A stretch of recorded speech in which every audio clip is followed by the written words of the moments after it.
Chapter 844. Ever since it crossed the material boundary for the first time and almost got lost inside, the invisible dragon no longer dared to fly at high speed, fearing that it would accidentally fly into the world outside the material boundary and get lost inside, unable to extricate itself. The world outside the material boundary was something the invisible dragon could not understand at present. After all, it was just an immature invisible dragon, and its ability to control space was like a child holding a kitchen knife. Although the kitchen knife was very sharp, it was very likely to cut itself. Now that he had the node locator, the danger of getting lost was undoubtedly eliminated. After Liszt figured out the usage of this magic equipment, he communicated with the invisible dragon Bard. This slender, graceful, and crystal-like dragon was very excited. It unexpectedly spat out 2 space gems that had just been condensed from space magic towards Liszt's palm. Wuxia. The glittering, fingernail-sized gem had a spherical space with a diameter of 5 meters.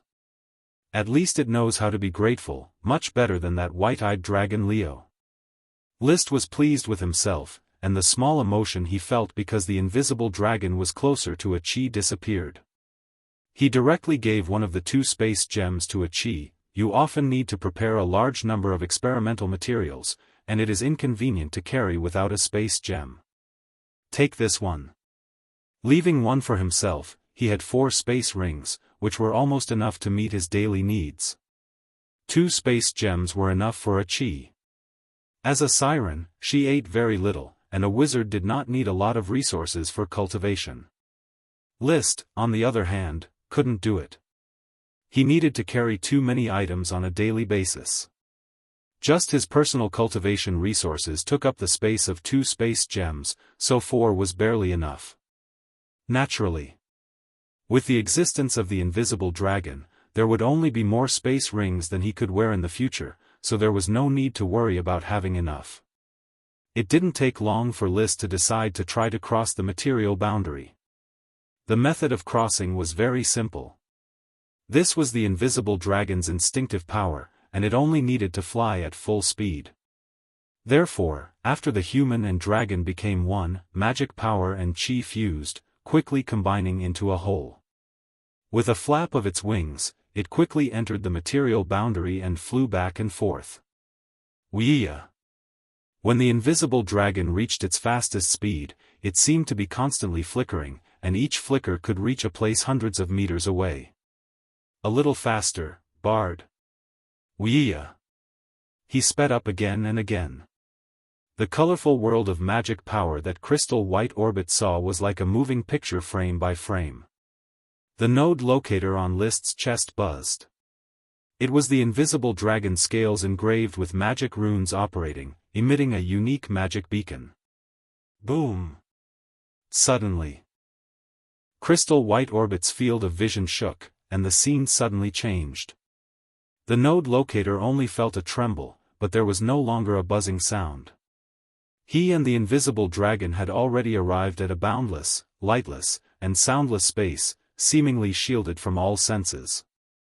However, he could also feel that this space was made of crystal structures. No matter how the man and the dragon flew, there was no target to pursue. Wuxia. The invisible dragon issued a hurried cry. It felt that it was lost again. However, Liszt was already mentally prepared. He operated the node locator on his chest. Immediately, a light flickered on the left side of the invisible dragon. Bard, it's working. That's the material boundary we came through. Wuxia. Don't worry, the perception is very clear. Don't worry about getting lost.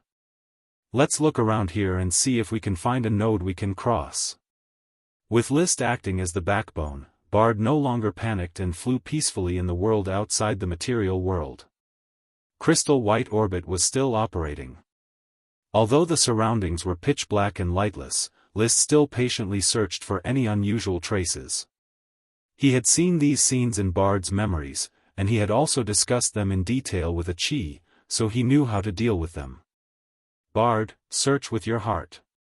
Your perception of space is an innate ability. As long as you calm down and search, you will definitely be able to find a weak material boundary. Wuxia. Bard, who was connected to List's mind, understood. Under List's guidance, it began to calm down and respond. Then, it slightly flapped its wings, and circles of special space magic power radiated outward like ripples on water. After a short moment, the surrounding space returned to the radiation of space magic power. Just like a bat's ultrasonic positioning, the invisible dragon could actually use its own space magic power to locate and search. This skill should be written in the List Dragon Knight Cultivation Manual and become the invisible dragon's 8th skill, magic positioning. In such a serious scene, he still had the leisure to be absent-minded and add new articles to the invisible dragon's information. Previously, the fire dragon had 7 skills: demonic dragon energy refinement, dragon breath tempering, dragon power focus, dragon heart code, dragon blood infection, dragon night resonance, and dragon eye track. Now, the invisible dragon had 8 skills: white eye track, material boundary, invisibility, dragon power focus, dragon heart code, dragon blood infection, dragon breath shattering, space shuttle, and magic positioning. These were skills outside of the dragon battle technique, and belonged to the excavation of the dragon's innate talent. Some were abilities unique to different dragons, such as the fire dragon's demonic dragon energy refinement, dragon breath tempering, and elemental transformation, while the invisible dragon's dragon breath shattering, material boundary, space shuttle, and so on.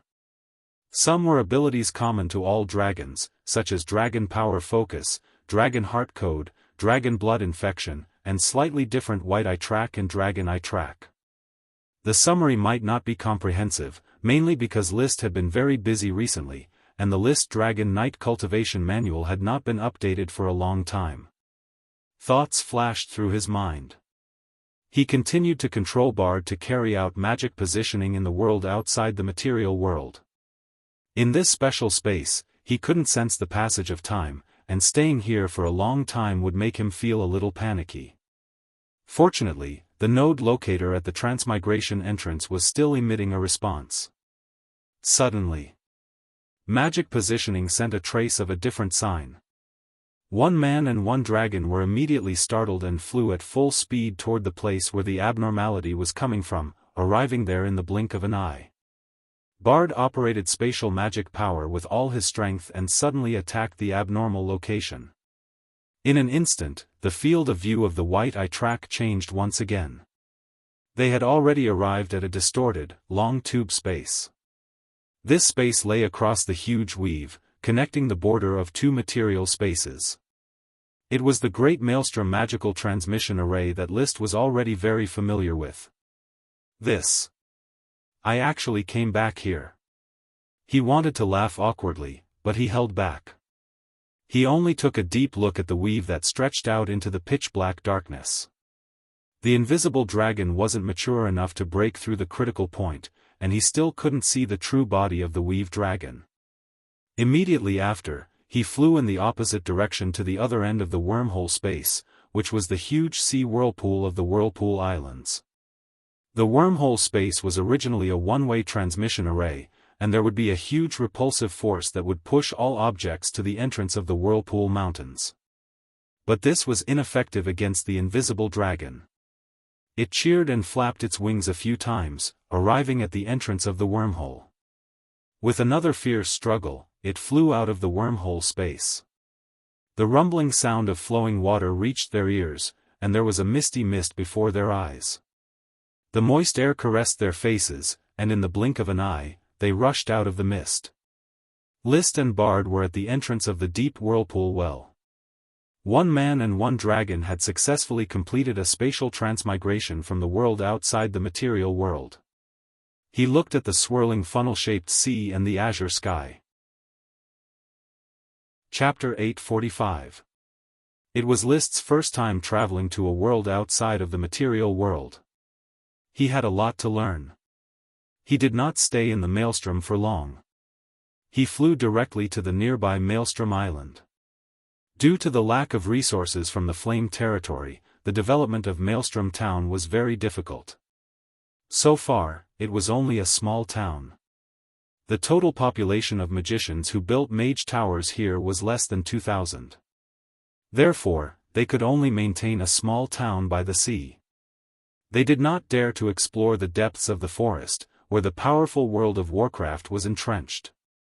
A night team in Maelstrom Town had encountered a group of split-legged lizards. This was a middle-level Earth-type world of Warcraft that was very suitable for the whole family to ride. List had caught one in the Burning Mountain. He wanted to give it to the Oxtail Marquis as a mount, but the split-legged lizard ran away.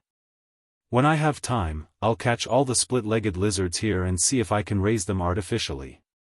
It should be very comfortable to raise them as a means of transportation. Many ships were anchored at the port of Maelstrom Town. Apart from ships flying the flame flag, there were also ships of the Tulip family flying the red tulip flag. After Marquis Merlin's funeral, the Tulip family began to organize knight and serfs to prepare for the great voyage to develop Tulip Island. Currently, a group of explorers had already landed on Tulip Island, but List did not pay attention to them. Maelstrom Town on the Maelstrom Islands was a supply point during the voyage. The explorers would conduct large-scale hunts here to replenish their food and water. In addition, Greenlight Town on the Midway Island, Moonlight Town on the first island Crescent Island, and Red Tree Town on the first island of the 3 islands were all supply points for fleets.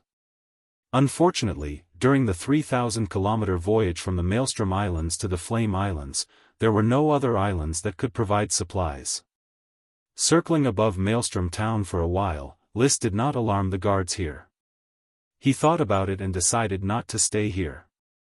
He went north to the Midway Island to bring the light emerald gem dragon Isin to Flame Island. In the future, the dragon nest of the light green gemstone dragon would definitely be placed on Flame Island.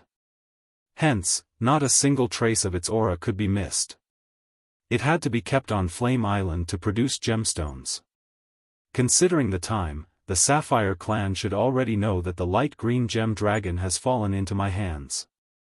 In this case, I probably don't need to keep it a secret anymore. I can directly use the Sapphire clan's channels to sell off the batch of light green gems excavated from the mined island. Even with the support of trade income from sea salt, white paper, and glass, the Flame territory was gradually finding it difficult to maintain the development of the Flame Island.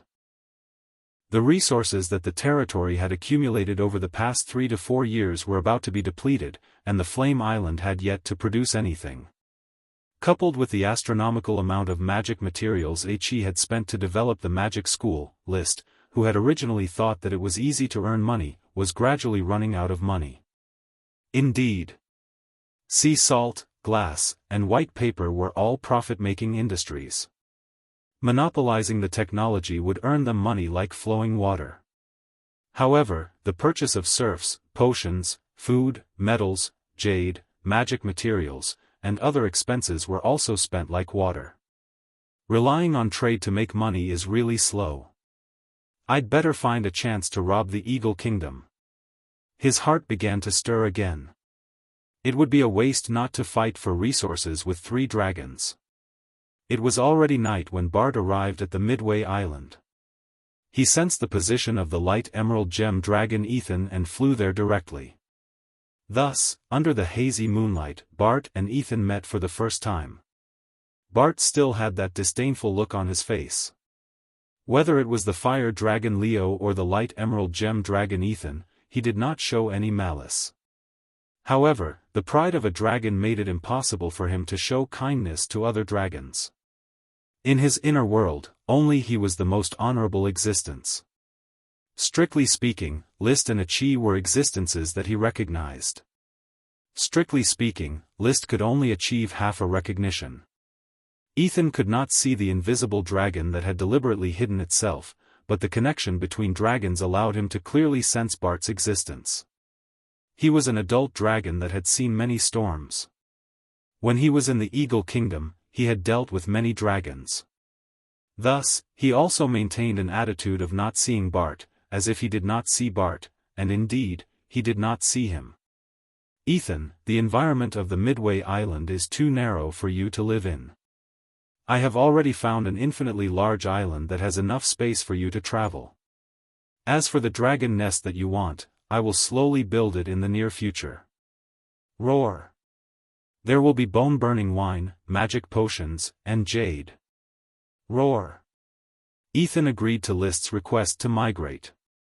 In fact, he did not like the environment of the Midway Island. He could fly from one end of the island to the other with a single push, and he had to hide from the ant-like humans in Greenlight Town. Although he was a defeated and captured dragon, he still had to enjoy the basic rights of a dragon. At night, the two dragons rested a few kilometers apart. List chose to sleep on the light emerald gem dragon. He had not been close to Ethan for a long time. The autumn wind was cool. He did not know the latitude of this place, but the temperature was dropping day by day. With a blanket made of green silk draped over his body, he began to examine the dimensional jump with Bard. Looking at the current situation, it's very easy for Bard to enter the world beyond the material world from the material world. However, it is very difficult to find the way back from the material world. Recalling the silent, lightless, boundless, and special claustrophobic feeling of the world outside the material world, even if he only stayed for a moment while riding the dragon, he still felt suffocated. One could imagine how frightened Bart was when he first got lost in the world outside the material world. No wonder after flying out, he immediately wanted to find someone to ride him, increase his courage, and help him not get lost. Even after List failed to ride the dragon for the first time and Achi refused because of the language barrier, he still lowered his requirements and let List ride the dragon successfully for the second time. At this moment, he suddenly thought of the smoke mission. Is this the power of fate? It always gives a push at the most unexpected place. Even a sacred dragon like the invisible dragon can't escape the arrangement of fate. It's scary. Fortunately, the person who grasps the power of fate is me. His thoughts were interrupted, and he quickly returned to his original thoughts. He continued to ponder, the world outside the material world is very special. It is easy to confuse perception and cognition, so it is very difficult to find the exit. Using magic locator means, I can only find places with abnormalities at the material boundary. Does this mean that even the invisible dragon cannot pass through any space at will? If he could not find the material boundary, no matter how the invisible dragon tossed and turned, it would be of no use. Unless he used a node locator to locate it. I wonder if I can find the location again after locating it. List thought of a situation. By using the invisible dragon to locate in different locations, he could form a transmission network exclusive to the invisible dragon, which could freely shuttle to any location with a signal. For example, he could fly to the palace treasury of the Eagle Kingdom, and then travel through time and space to return to Blazing Island. Then, he could use the shuttle between the two nodes to continuously transport the resources of the Eagle Kingdom's treasury to Blazing Island. In this way, getting rich suddenly would not be a dream. Unfortunately, this idea was shattered by the shuttle operation he started early the next morning. When he and the invisible dragon flew into the world outside the material world, they found that there was no beacon left behind yesterday except for the beacon behind them. After a little thought, he understood the reason. Achi left a special magic array on the node locator, which is connected to the material world. When it enters the world outside the material world, the magic array still maintains its connection to the material world and acts as a signal. But when he returned to the material world, the location of the magic array rapidly changed. Thus, the original coordinates disappeared. Chapter 846. After sending the emerald dragon Ethan to the Blazing Island and finding a suitable dragon nest for Ethan on a mountain in the Blazing Mountain Range, List bade farewell to his worldly affairs.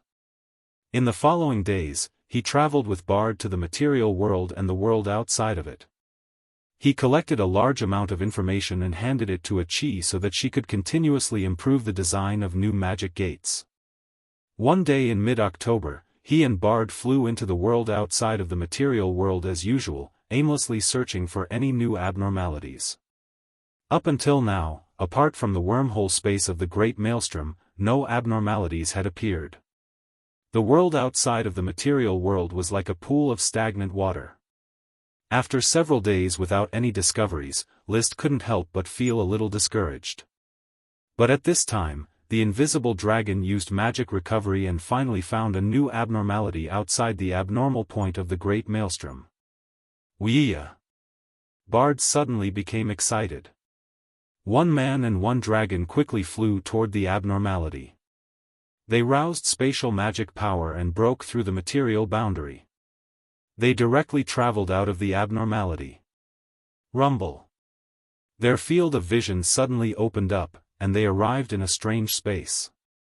This space seemed to be formed by countless shattered mirrors, but in the crystal white trajectory, each mirror crack was a trace left behind after the magic net was torn. Bard's wing only touched a crack slightly, and he let out a miserable shriek, Wuxia! An intense tearing pain appeared in both his and List's hearts at the same time. When he quickly retracted his wing, List discovered that a crack as long as an adult's arm had appeared on the invisible dragon's left wing. Transparent blood flowed out, and spatial magic power continuously dissipated in this strange space. Be careful, Bard, something is wrong here. List endured the pain and guided the invisible dragon, carefully avoiding every crack. Layers upon layers of strange cracks shattered the entire space. One man and one dragon had to advance cautiously. Fortunately, dragons had powerful recovery abilities, and their wounds had already started to scab.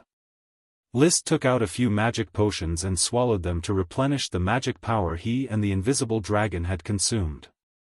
The magic potions turned into pure magic power that stirred up the dragon's fighting aura, and then through the Dragon Knight's resonance, it was instilled into the invisible dragon. Since the magic power wasn't compatible, there was a large amount of consumption, but it was still somewhat beneficial.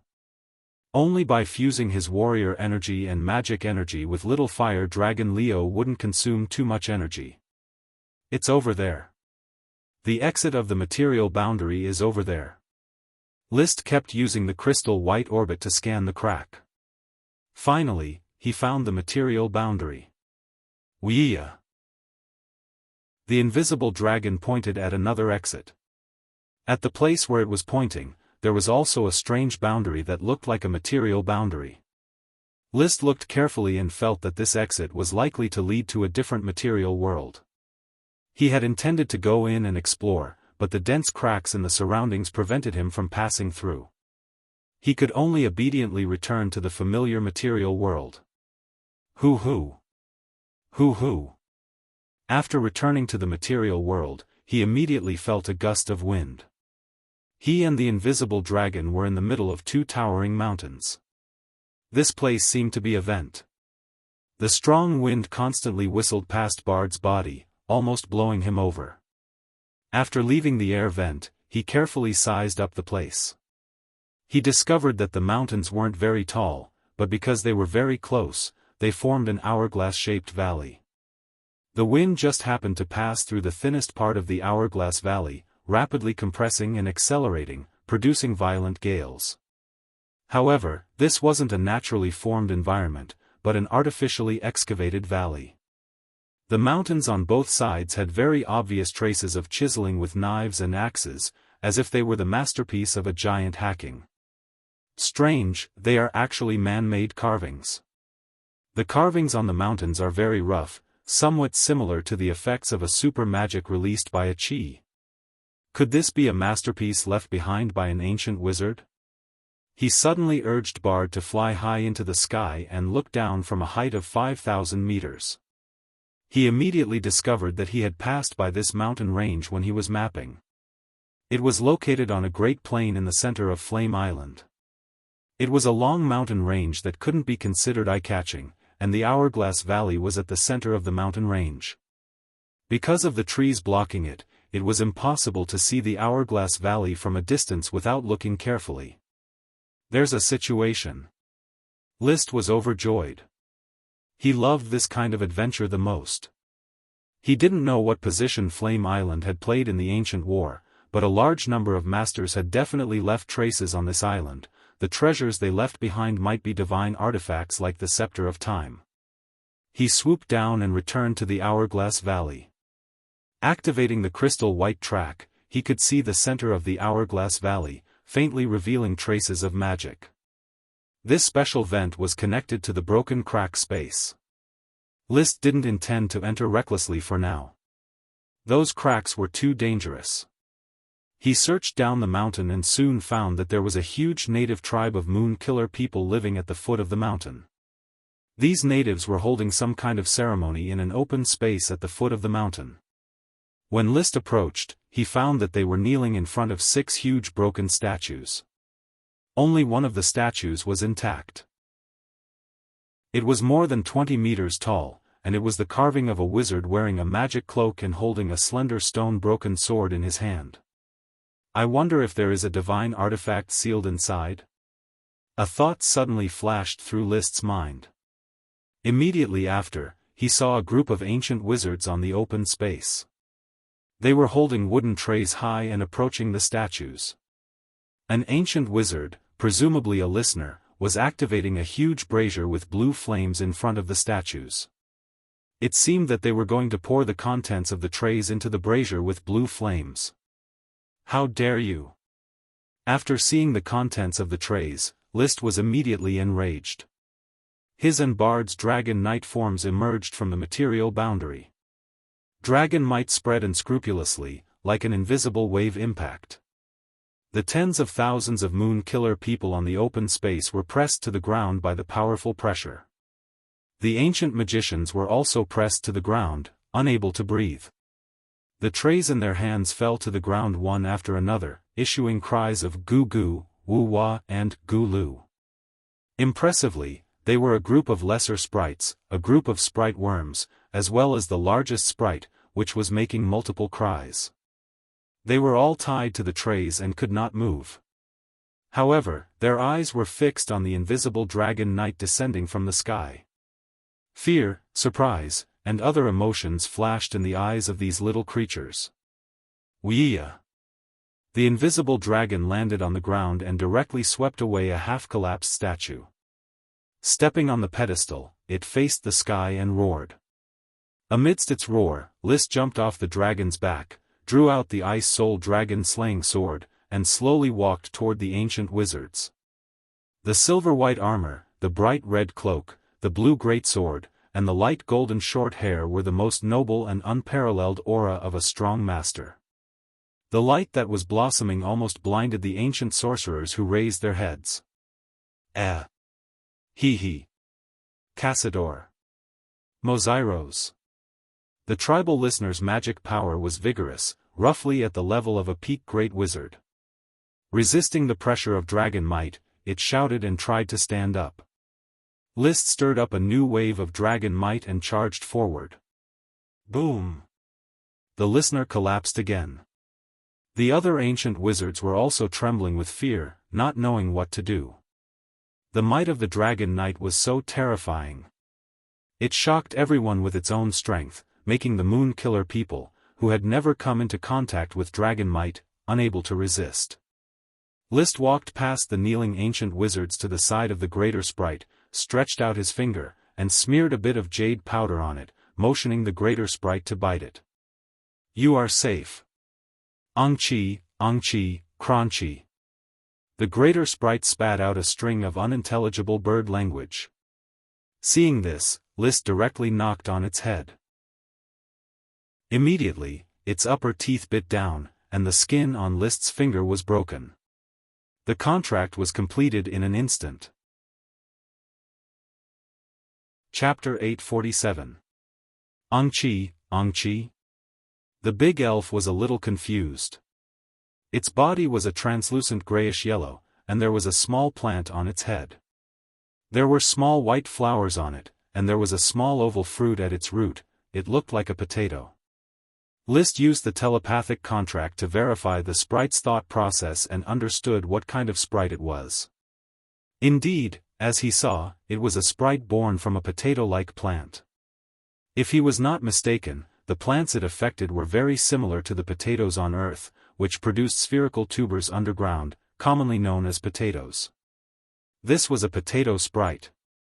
If the potatoes it produced also had the advantages of the potatoes on Earth, such as high yield, rich nutrition, and strong environmental adaptability, then it would definitely be an important source of food. The most important types of sprites were potions and grains, and the potato sprite had great potential. Little guy, you are safe now. From now on, follow me and enjoy life as an elf. List sent a gentle thought to it. After the potato sprite sensed it, it nodded unconsciously. The rope broke, and the potato sprite flew onto List's shoulder. It laughed freely, ha, ong-chi, crunchy. Immediately after, List began to contract lesser sprites and sprite worms. There were not many sprites, 8 lesser sprites and 16 sprite worms. He contracted them one by one and then gathered them around him. When these sprites were captured by the moon killers, they took back their worm stalks, but did not contract them. According to the research of the Magic Guild, the moon killers believed that once the contract was completed, the sprite worms would extract their blood essence. Some ancient wizards even called lesser sprites freaks, believing that it was an inauspicious sign. As for greater sprites, most of the moon killers had never seen one in their lives. Just when he contracted the sprite, a group of ancient wizards, who had adapted to the invisible dragon's might, began to get up from the ground, raised their hands, and wanted to release magic to attack List. Cazador. Mozairos, however, before the ancient mage could cast a spell, List had already turned around and slashed at the air with the Ice Soul Dragon slaying sword. A particularly large fiery red sword aura flew out. In the blink of an eye, the sword ray had already crossed 10 meters and split an ancient mage in half. There was no blood, only the smell of barbecued meat. Twisting his body, List slashed out with another fiery red sword ray. Another ancient magician was cleaved in half by List, and the smell of roasted meat wafted from the charred body. After 7 or 8 sword strikes, the 7 or 8 ancient magicians were reduced to 15 or 16 ancient magicians with only half of their bodies lying on the ground. He had killed the ancient magicians one after another, and he had done so with such ease. All the ancient sorcerers, as well as some strong warriors who were trying their best to resist the Firebird, were quickly intimidated by the Firebird. The fiery red sword aura destroyed their courage that had been scared out of their wits by the Firebird. Seeing this, List took out a notebook from his space ring. Opening the notebook, he saw handwritten translations of the language of the moon, serpentines. Each language had a special serpentine phonetic symbol, and some commonly used serpentines were also translated into the language of the moon and marked with phonetic symbols. He quickly found the content he wanted, and then compared it with the serpentine phonetic symbols, and read it aloud, soft, oh big. The meaning of this sentence was, surrender or die. The Moonkiller natives trembled in the Firebird, and no one responded to List's threat. The listener, who had been hit by the Firebird twice, had sobered up again. He pointed at List and shouted, Cazador. Mozairos, immediately after him, 2 more ancient mages pointed at List, Cazador. Mozairos, they were still secretly condensing magic power, wanting to release magic to attack List. But List operated the magic eyes at any time, and with 2 particularly large fiery red swords, he killed the 2 ancient mages. Seeing the elves being killed by these natives, a lot of hostility had accumulated in his heart, and he needed to kill people to vent it. Only the listener was not killed.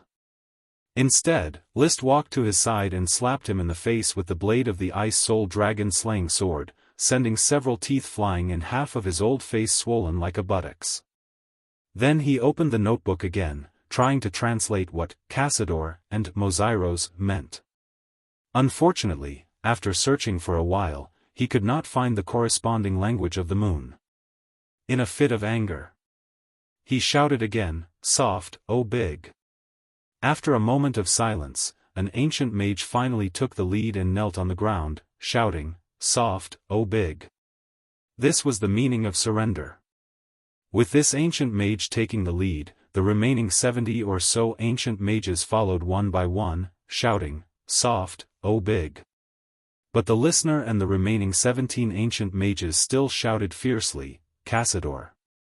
Mozairos! The result was that Liszt slashed 3 more ancient mages to death with his sword, and then threw a piece of rope to the ancient mage who took the lead in surrendering, signaling him to tie up the listener and the 14 stubborn ancient mages.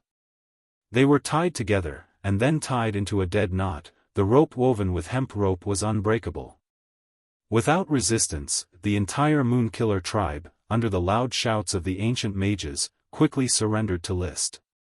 All the natives knelt down and kowtowed to him, soft, oh big. Liszt looked at the dense crowd of Moonkiller tribe, which was a large tribe of about 10 or 20,000 people, and there were more than 100 ancient mages alone. He walked in front of the first ancient mage who surrendered, pointed at him, opened the notebook, and said, Lesna. This was the meaning of the listener. Hearing this, the ancient mage was immediately overjoyed, crawled to the feet of Liszt, and kept kissing the tip of his silver-white metal boots. Liszt pointed to the dense crowd of Moonkiller tribe natives below, signaling the new listener to forbid them from capturing elves. Anyone who dared to kill elves would be directly executed. Then he signaled the listener to dismiss the Moonkiller tribe, not to surround here, and to continue working. He had no feelings for the Moonkiller tribe's surrender, he just wanted to capture these people and make them serfs. In this way, the ancient mages were killed, and the elves were contracted. Liszt began to study the broken statues worshipped by the Moonkiller tribe. Of the 6 broken statues, only 1 was intact, and the other 5 were broken into pieces. One of them was originally half intact, but it was trampled to pieces by the invisible dragon. As for the statue holding a weapon, the 5 broken statues had lost this part, and the only intact statue still had half a stone sword. Liszt suddenly jumped onto the arm of the statue holding the sword, infused the Ice Soul Dragon Slaying Sword with dragon fighting energy, and slashed at the statue's wrist. Suddenly, the wrist was broken. The stone sword sculpture fell to the ground and broke into several pieces. One of the pieces suddenly bloomed with a brilliant light of mana retroaction. Liszt confirmed his guess. The stone scepter that sealed the scepter of time originated from one of the parts of this batch of sculptures. Chapter 848. The body of the sword was simple, and the craftsmanship was not very advanced, but the material was very special, like some kind of metal alloy, but it must have been mixed with different magic materials. The hilt was the most special part, and also the part with the richest magic power. Moreover, Liszt observed with the eyes of magic that there were 8 different kinds of magic blooming on it: water, fire, earth, wind, lightning, ice, and darkness, all of which were supreme magic level. Among them was a magic he was very familiar with, Fire Dragon Supreme Magic. All these supreme magic were engraved on the spiral stripes on the hilt, and each stripe represented a color: blue, red, yellow, cyan, purple, white, light blue, and black. In other words, this sword has 8 attributes, and all of them are supreme magic attributes. Liszt tried to use his fire attribute dragon's fighting energy and clearly felt that the sword's increase in fighting energy had reached an exaggerated level, far exceeding his current sword, the Ice Dragon Slaying Sword, which did not match his current attributes. He used his fighting skill in the air, and with a burning red cloud, almost half the sky was burned. The group of ancient mages was so scared that they trembled. Their most powerful magic move was not as powerful as a casual blow from Liszt. It feels good, but it's a pity that it's not a knight's sword, so it's not suitable for slashing and other moves. This is probably a sword-shaped magic staff used to increase the power of a mage's casting. The ancient magic shooters are really full of tricks. To make this sword, I'm afraid I need to extract the supreme magic of 8 kinds of elemental dragons. From this, it could be seen that the ancient magic shooters still had a very high degree of use for dragons. At least they could collect all kinds of evil dragons at will. Although it's a magic sword, it's barely enough for me to use. I don't know what your name is in the hands of the magic shooters, but since you followed me, you should have a more resounding name. I'll give you the name, 8 Dragons Divine Sword. With a thought, List stored the 8 dragons' divine sword in his space ring. It was not a product of the Holy Dragon, so the 8 dragons' divine sword could not resist the gem space's absorption. Finding the 8 dragons' divine sword, then the weapons of the remaining 5 statues, to be precise, the weapons of 4 statues, one of which should be the scepter of time, were naturally more desirable. Unfortunately, after searching several times, he could not find the broken parts of the weapons of these statues. He walked back to the listener and flipped open the notebook, but he could not find a suitable translation. He gestured with sign language, first to the statue, then to the 8 dragons' divine sword, and finally to the arm, asking the listener about the whereabouts of the other arm parts. The listener was not stupid. He quickly understood what List meant. List understood what he meant. After the statue was broken, many parts of it were taken away by other tribes to be worshipped. This was reasonable. The treasures left by the ancestors that the Horn tribe worshipped probably did not refer to the scepter of time, but included the stone statues of the scepter of time. For the moon-killing people, the 6 statues here should be the ancestors they mentioned. When the statues shattered, the moon-killer tribe also began to split up, so some of the larger tribes took some of the stone statues back to their settlements to worship. So, to find the other parts of these statues, we still need to search all the Moonslayer tribes. It's too complicated, so I'll leave this task to orders of chivalry. The distribution of the moon-killing people was too wide. If List wanted to search them one by one, it would be time-consuming and exhausting. It was better to let orders of chivalry complete it. Anyway, everything on the fiery island belonged to him, and no one could hide it from him. These ancient artifacts would eventually fall into his hands. So, he looked at the new listener of the sacred tribe who called himself Sasumite, or Su for short. Su, there are 6 statues of the ancestors of the Killing Moon people standing in these ruins. So, the mountain behind them is the sacred mountain? The sacred mountain. Su nodded excitedly. While speaking the language of the moon, he gestured, the ancestors and the dragon fought side by side. The sacred mountain is the eternal paradise built by the ancestors and the dragon. The moon-killing people guard the sacred mountain and the entrance to the eternal paradise.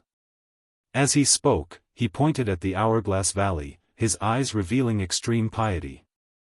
At this time, an ancient sorcerer suddenly pointed at the invisible dragon that appeared behind List and shouted, "Big-Lized." This language of the moon, List could understand it. Big-Lized meant the dragon. The moon-killing people had never seen a dragon, but they had heard the legend of their ancestors fighting side by side with the dragon. Sensing the powerful dragon might of the invisible dragon Bard, an ancient sorcerer finally connected it with the dragon. The listener also looked at Bard excitedly, but he carefully asked List, "Big-Lized?" "That's right." List gestured for Bard to lean his head against his hand. He wanted to see the reaction of the ancient sorcerers. "Big-Lized, my battle partner." Confirmed. Led by Su, the ancient sorcerers immediately knelt on the ground and shouted, "Seiki." Big-Lized. Big-Rid. Seiki was a saint and Big-Rid was a dragon. They had already put List on the same level as their ancestors. Their ancestors were all Seiki in their mouths. They were saints who slept on the sacred mountain and were guarded by the sacred tribe. And List was a living saint. With a living dragon as a battle partner, he made them surrender from the bottom of their hearts. Of course. This speech was half true and half false. It was probably more of the ancient sorcerers flattering List and whitewashing their rapidly defecting moral integrity. Looking at the ancient sorcerers trying their best to show their loyalty and devotion. A faint smile hung on the corner of List's mouth. He was not enjoying the flattery, but he knew that he had accidentally completed the smoke mission, finding the sacred mountain and understanding a bit of the secret of the ancient sorcerers. Mission completed. Reward, the entrance to the ruins. He knew that the entrance to the ruins was the wind of the Hourglass Valley behind him. There was a broken space there. One of them was the material boundary that led to this location, and the other should be the entrance to the eternal paradise that the moon-killing people talked about, which was the entrance to the ruins. However, the entrance to the ruins was blocked by countless cracks, and it was temporarily impossible to explore it. Mission: the sacred mountain acted quickly and nimbly. You saved many beautiful elves. The elves born on the fiery island finally welcomed their savior. As the master of the fiery island, all the elves belong to you. Please take care of the big potato sprite and the other elves. Reward: the discovery of a new archipelago. Oh, the discovery of a new archipelago. The 3 exploration fleets, including Yevich, have been exploring in the direction of the mainland. I thought that they would directly find the legendary continent next to the fiery islands. I didn't expect that they might find a new archipelago. Could it be a big archipelago? Currently, the exploration fleets had not stopped their mission and were still continuously exploring new islands. Therefore, the mission reward would probably fall on the exploration fleets. He pulled his thoughts back to reality. After settling the matters here, it was time to choose to leave. Protect the statue ruins, Su. After leaving his last order, he rode on the invisible dragon Bard and took the elves away in a box. He flipped open his notebook and found what he wanted to say. When Bard rose into the sky, all the ancient sorcerers heard the majestic voice of List with the help of the invisible dragon's magic, "O calm goose gold." The meaning of this sentence was. Chapter 849. List was holding the sprite, while the invisible dragon's claws were still holding the tied-up former listeners and the 14 stubborn ancient wizards. Therefore, he did not use spatial shuttle and instead just wandered around the material boundary. Whenever he needed to rest, he would carefully look at the sprites one by one. Before the 16 sprite worms spat out their worm stalks, it was temporarily impossible to distinguish their species. The potato sprite did not need to distinguish itself. As for the remaining 8 sprites, List carefully looked at their heads and communicated with them to determine their species. Among them, 5 sprites were still unidentifiable, while the other 3 sprites were basically identifiable. The first sprite was very easy to recognize as it had a small gourd on its head. Impressively, it was a gourd sprite that had never appeared before. The second sprite was also very easy to recognize as it had a string of small, alternating green and red fruits on its head.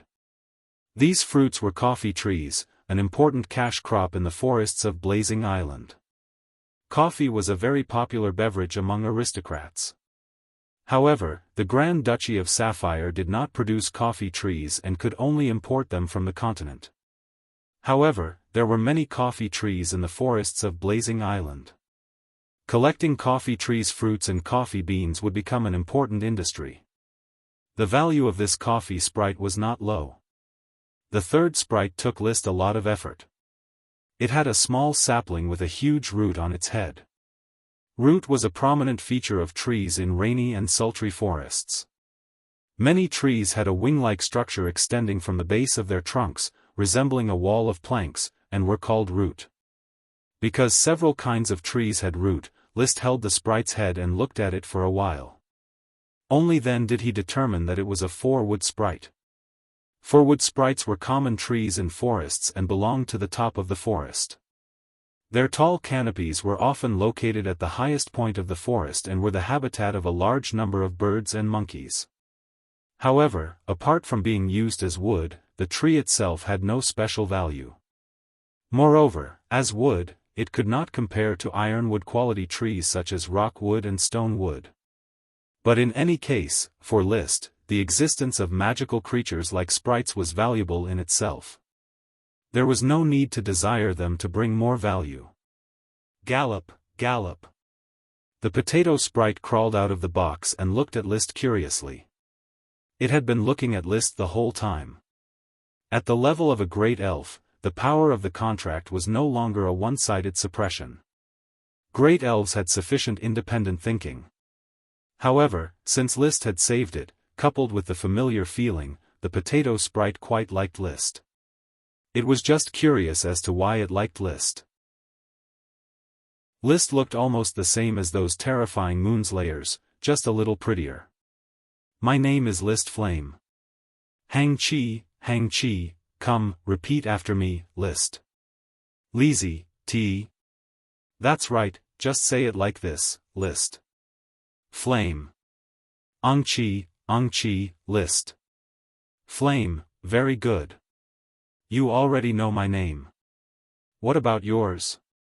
I forgot. You don't have a name, so I'll give you one.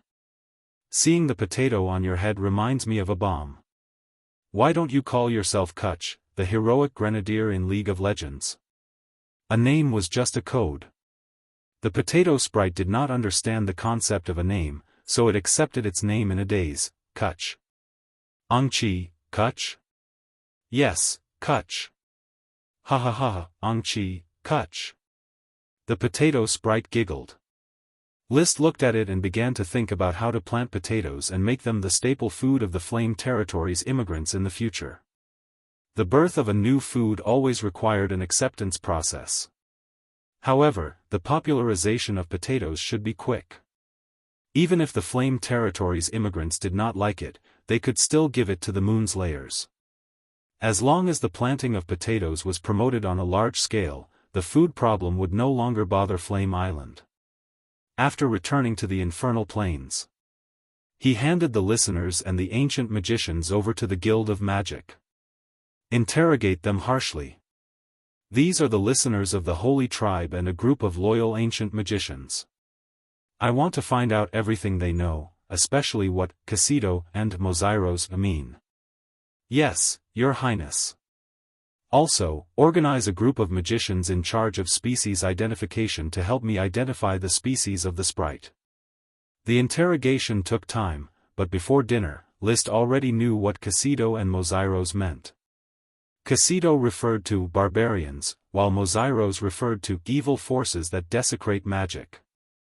According to the listener whose teeth had been pulled out, the barbarians had betrayed their ancestors and used evil forces to desecrate the great magic. Why does it sound like the barbarians are talking about the night? List felt that it sounded like it. There were a lot of night in the era of the Moon Empire. The night probably belonged to the magician's squire class, a kind of guard. For example, the moon language of Mount Mulla Gao Din meant the guardian knight of moonlight. It could be seen that the knight was just a guard in the era of the Moon Empire. Perhaps to the magicians who worshipped the truth, the knight who relied on physical strength was indeed a barbarian. And the barbarian knight really overthrew the Moon Empire and established the knight system that ruled the world today. It was not wrong to say that it was a desecration of magic. But it was hard to say. In ancient times, there were definitely not only magicians and knight, but also many ancient warriors and ancient magicians. For example, bearskins, vampires, wizards, bronze-muscled warriors, and so on. Who knew whether the moon language of Casido referred to the knight or other ancient warriors? Casido might even be the ancient magician's collective name for the various warrior professions such as the knight. Those who relied on muscle were all barbarians. Mozairos was the collective name for the various spellcasters. Weren't non-traditional magicians all evil forces that desecrate magic? In short, Casido and Mozairos could be understood as heresy. List understood and lost interest. He quickly followed the magicians in species identification and identified the species of the sprites. The 5 sprites were cocoa tree, turtleback bamboo, partridge hemp, scorpion banana, and leaf flower. Among them, the cocoa tree's fruit, the cocoa bean, was the raw material for making chocolate. Cocoa sprites were obviously as valuable as coffee sprites. The other 4 sprites were of no value. The 16 sprite worms corresponded to the worm stalks, which were plants that could be found in the forest. Among them, only 2 had economic value. One was a breadfruit sprite worm, which corresponded to a breadfruit tree. It tasted similar to bread and could be eaten as a meal. The other was a moon pistachio sprite worm, which was a kind of nut-based magic ingredient. Viscount Fox, temporarily stop capturing the moon killer serfs. I have a task for you. Find and transplant plants of the same species as my sprites from the forest. Each plant must form a plantation sufficient for worm stalks to grow. List instructed. Worm stalks could not survive alone, otherwise they would easily decay and wither. Although most sprites were judged to have no economic value, this was only temporary. In case one day a variant of the same species of plant was born, the value of sprites would immediately skyrocket. Fox accepted the order. As you wish, Your Highness.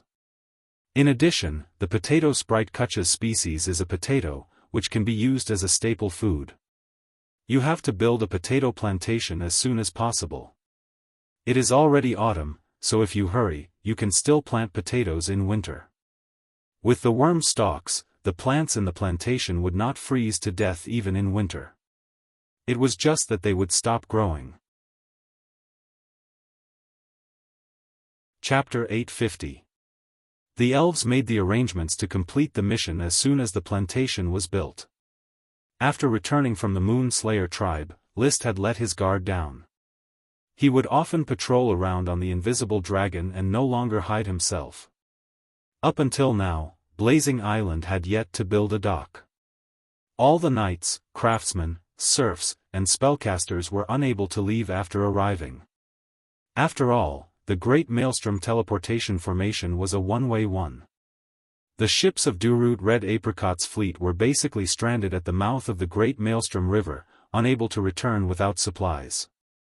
Therefore, there was almost no means of communication between this large island and the outside world other than the strictly vetted magic platforms. They could not even establish trade with the neighboring Tulip Islands. The Tulip family had just established a foothold on the island and had yet to establish a small town. It would probably take a long time before they could trade with Blazing Island. Therefore, even if the news of List riding a dragon was exposed, it would only settle on Blazing Island. A spellcaster walked into Kenley's office and reported, "President Kenley, these are the records of our interrogation of the listener of the Holy Tribe. There are some suspicious points that need to be pointed out." Kenley was editing the new translation of the Moon language. Without raising her head, she asked, "What are the suspicious points?" The listener mentioned a dragon. He said that they were sent here by a dragon, and that a crystal dragon would suddenly disappear. The spellcaster tried to describe it more accurately. "He seems to be talking about the dragon that Her Highness rode, but it doesn't seem to be the same as the fire dragon Leo." I don't know if the listener is lying. After listening, Kenley put down the quill in her hand, and her expression suddenly became serious. "Put down Manzano, leave the records with me. As for the dragon that the listener mentioned, I will personally verify it with Her Highness. You don't have to worry about it. Also, don't discuss it in private." "Yes, President Kenley." After Manzano left, Kenley picked up the interrogation records and said, "Her Highness sure has a lot of secrets. This new dragon must be the invisible dragon that Master Akeroids once mentioned, right?" Master was the title that the magicians used to refer to a chi. Because a chi was not only a magic shooter, but also an arcane art tutor, her status was respected. Invisible dragon. Kenley narrowed her eyes in thought. She had looked up information on this subject and knew that the invisible dragon was a legendary mystical dragon of the sacred dragon sequence. It could produce space rings. Kenley had seen the rings on List and Achi's hands, and she guessed that they were space rings. She had also seen the two of them suddenly take out items. Therefore, she was already convinced of the existence of the invisible dragon and guessed that Achi's magic technique plan was able to progress so quickly by relying on the invisible dragon's mysterious ability. Fire dragon, formless dragon, this dragon knight from a small island nation. Perhaps he really is the son of glory those night knights are shouting for. The era of wizards is long gone, the weave has already withered. The dragon knight is the true ruler. But what does this have to do with me? I just want to research magic." He burst into laughter. Kenley flipped through the interrogation records and began to summarize the contents of the interrogation. She had come all the way from the distant Iron and Steel Ridge Kingdom to Inferno Island. What she craved the most was magic and the truth itself. What did the worldly power struggles, wars, and killings have to do with her? After becoming a wizard, her surname was no longer Magic Elephant, but Truth. Not only had Kenley guessed the existence of the invisible dragon, but many other knights had also guessed it.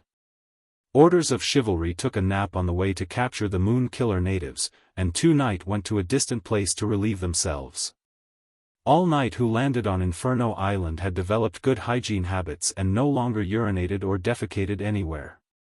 I've seen His Highness riding a different dragon. I've known it for a long time.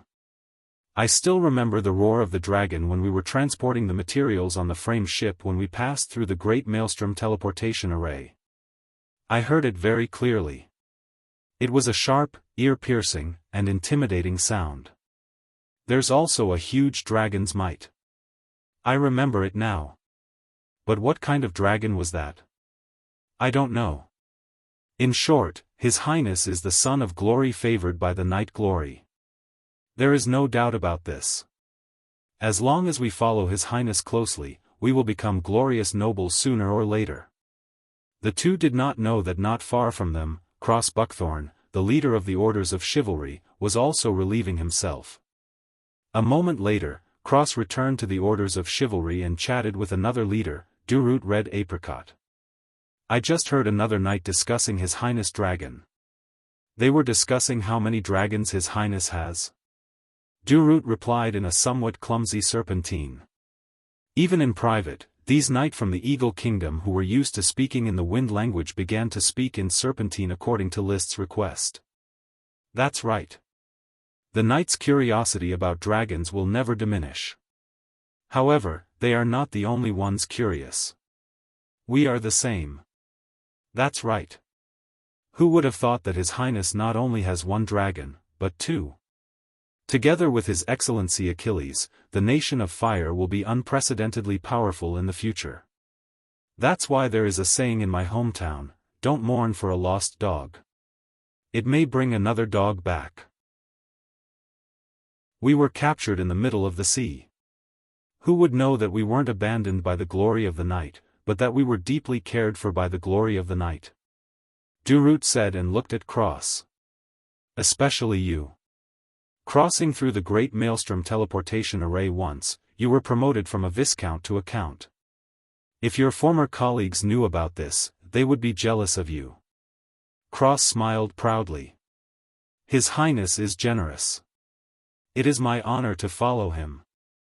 Some people were secretly happy that List had multiple dragons, while others were frowning. Blue Dragon Island, Blue Sky Palace. The Sapphire Grand Duke's temples were already graying. He was aging faster than expected. At this moment, he was looking at eldest Prince Anthony with a solemn expression. Is what Angela said true? It shouldn't be false. Meopel admitted that List has 3 dragons after getting drunk. Among them, it has already been confirmed that the Fire Dragon and the Eagle Kingdoms lost light green gemstone dragon. As for the other dragon, Meopel isn't clear. As for Marquis Macero, Angela simply couldn't get any information out of him.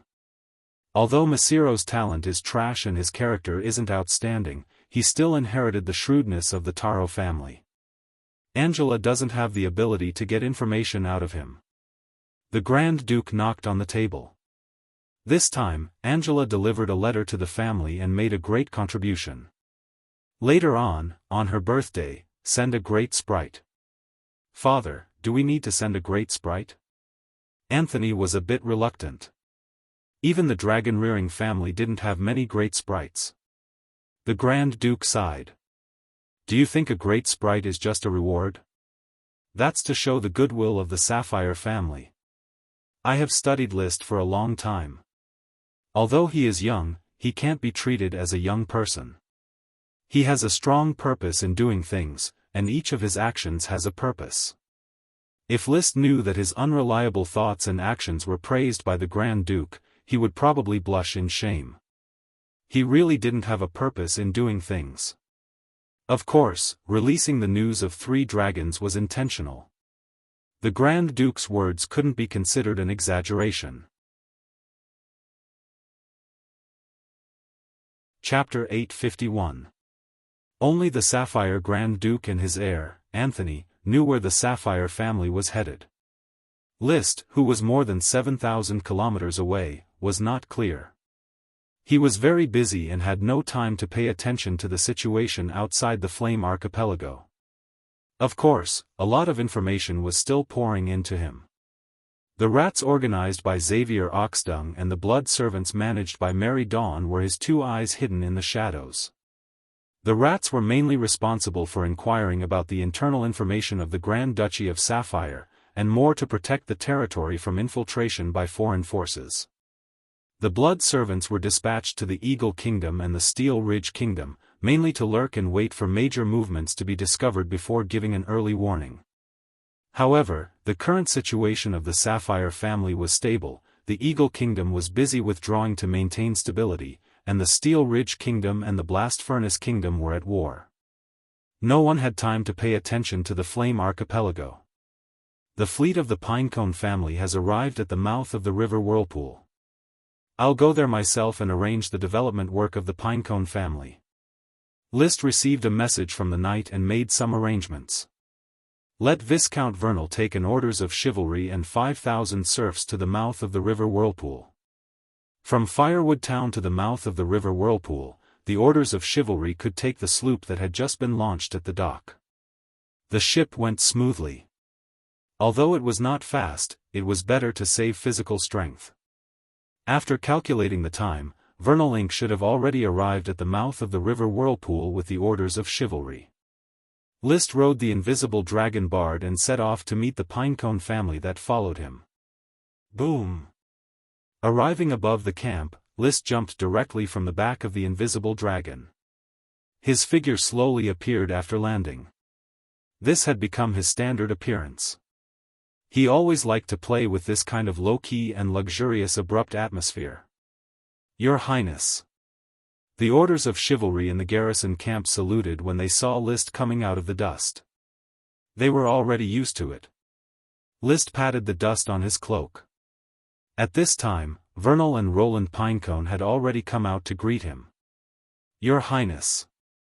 Liszt. Uncle, did everything go well on this voyage? Liszt motioned for the 2 of them not to be too polite, and then asked Viscount Roland cordially. The Pinecone family had already followed him, and their status was confirmed to be his followers, so in terms of etiquette, Liszt had already become the Lord of Roland. Thanks to the navigators you sent and the wind and water calming beads, we encountered 4 storms along the way, but we survived all of them without much loss, Viscount Roland replied with lingering fear in his heart. Ever since he decided to send out the expedition fleet to search for the new island, Liszt had entrusted the Guild of Magic to mass-produce the wind-calming Divine Pearl and the water-calming Divine Pearl to protect the safety of the sailing fleet. The sea was merciless. Even the largest royal speedboat could not compete with the waves.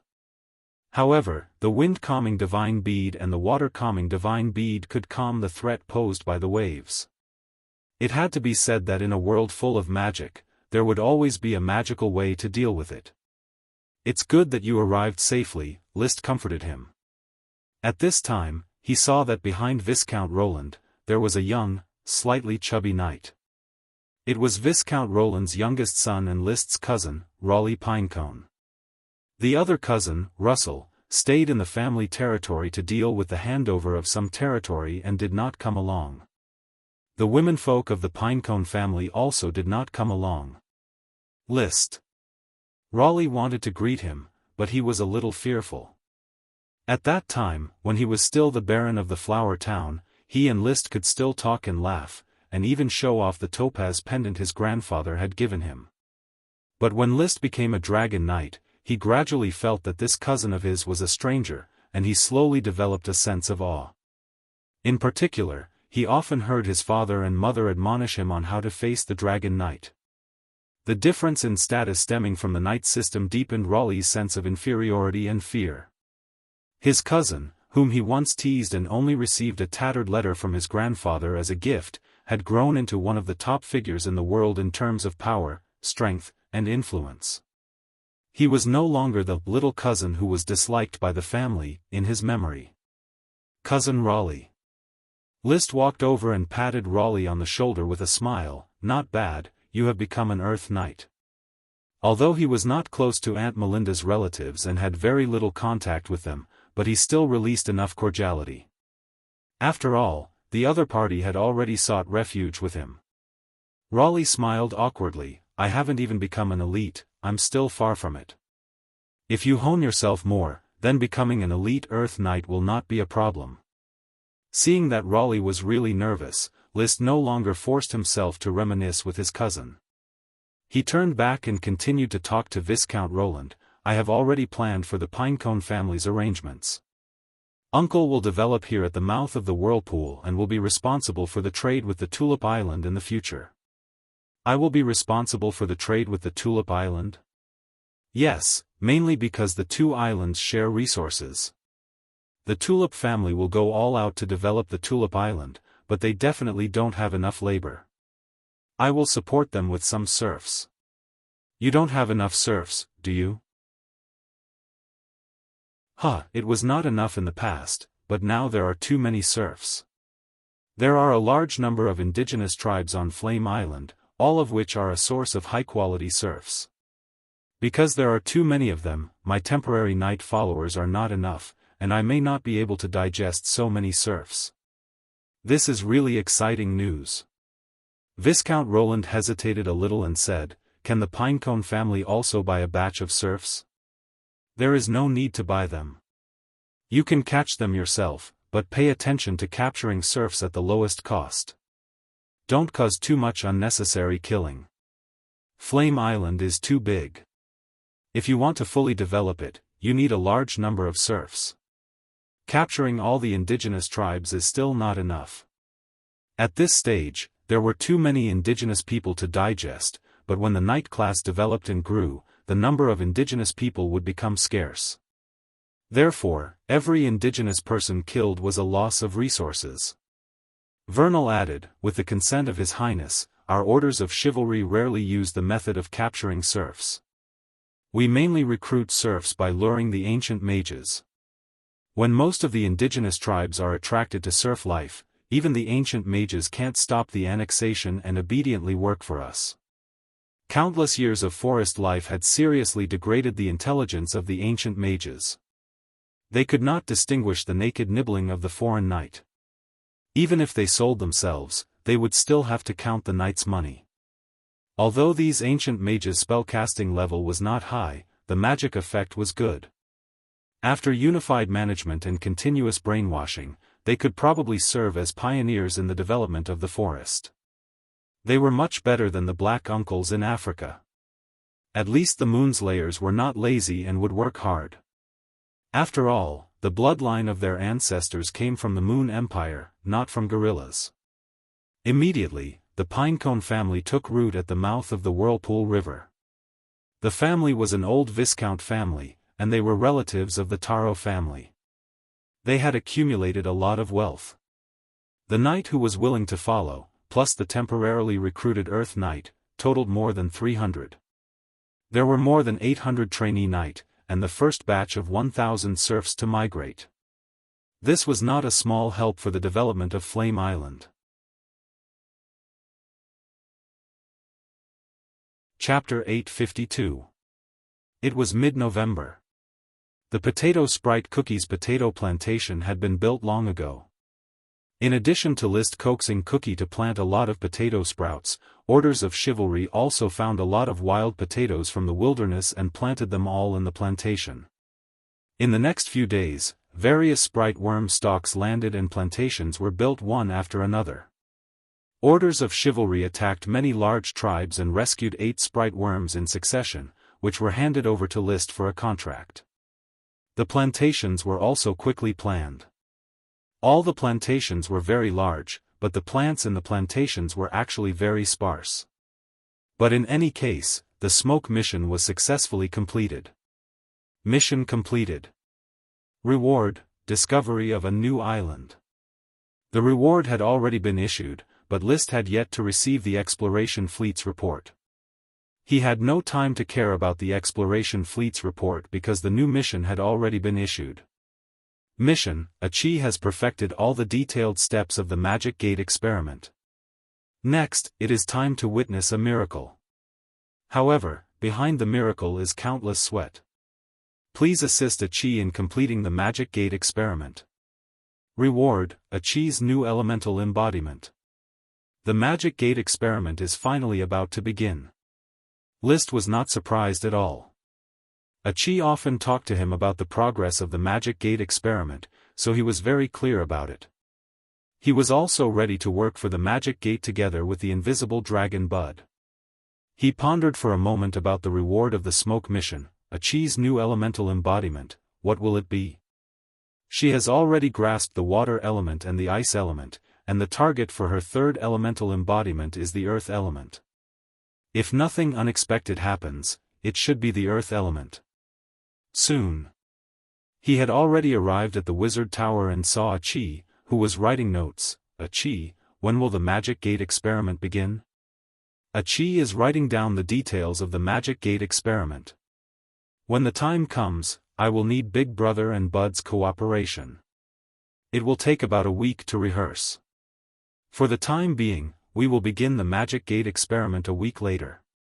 Achi's face was a lot of fatigue, and her eyes were bloodshot, which was rare. For the sake of the Magic Gate experiment, she had hardly slept recently. List was very distressed. Since the theory has been completed, there is no need to rush the experiment. After writing down the details of the experiment, you should take a good rest first. You are not allowed to work with such intensity again.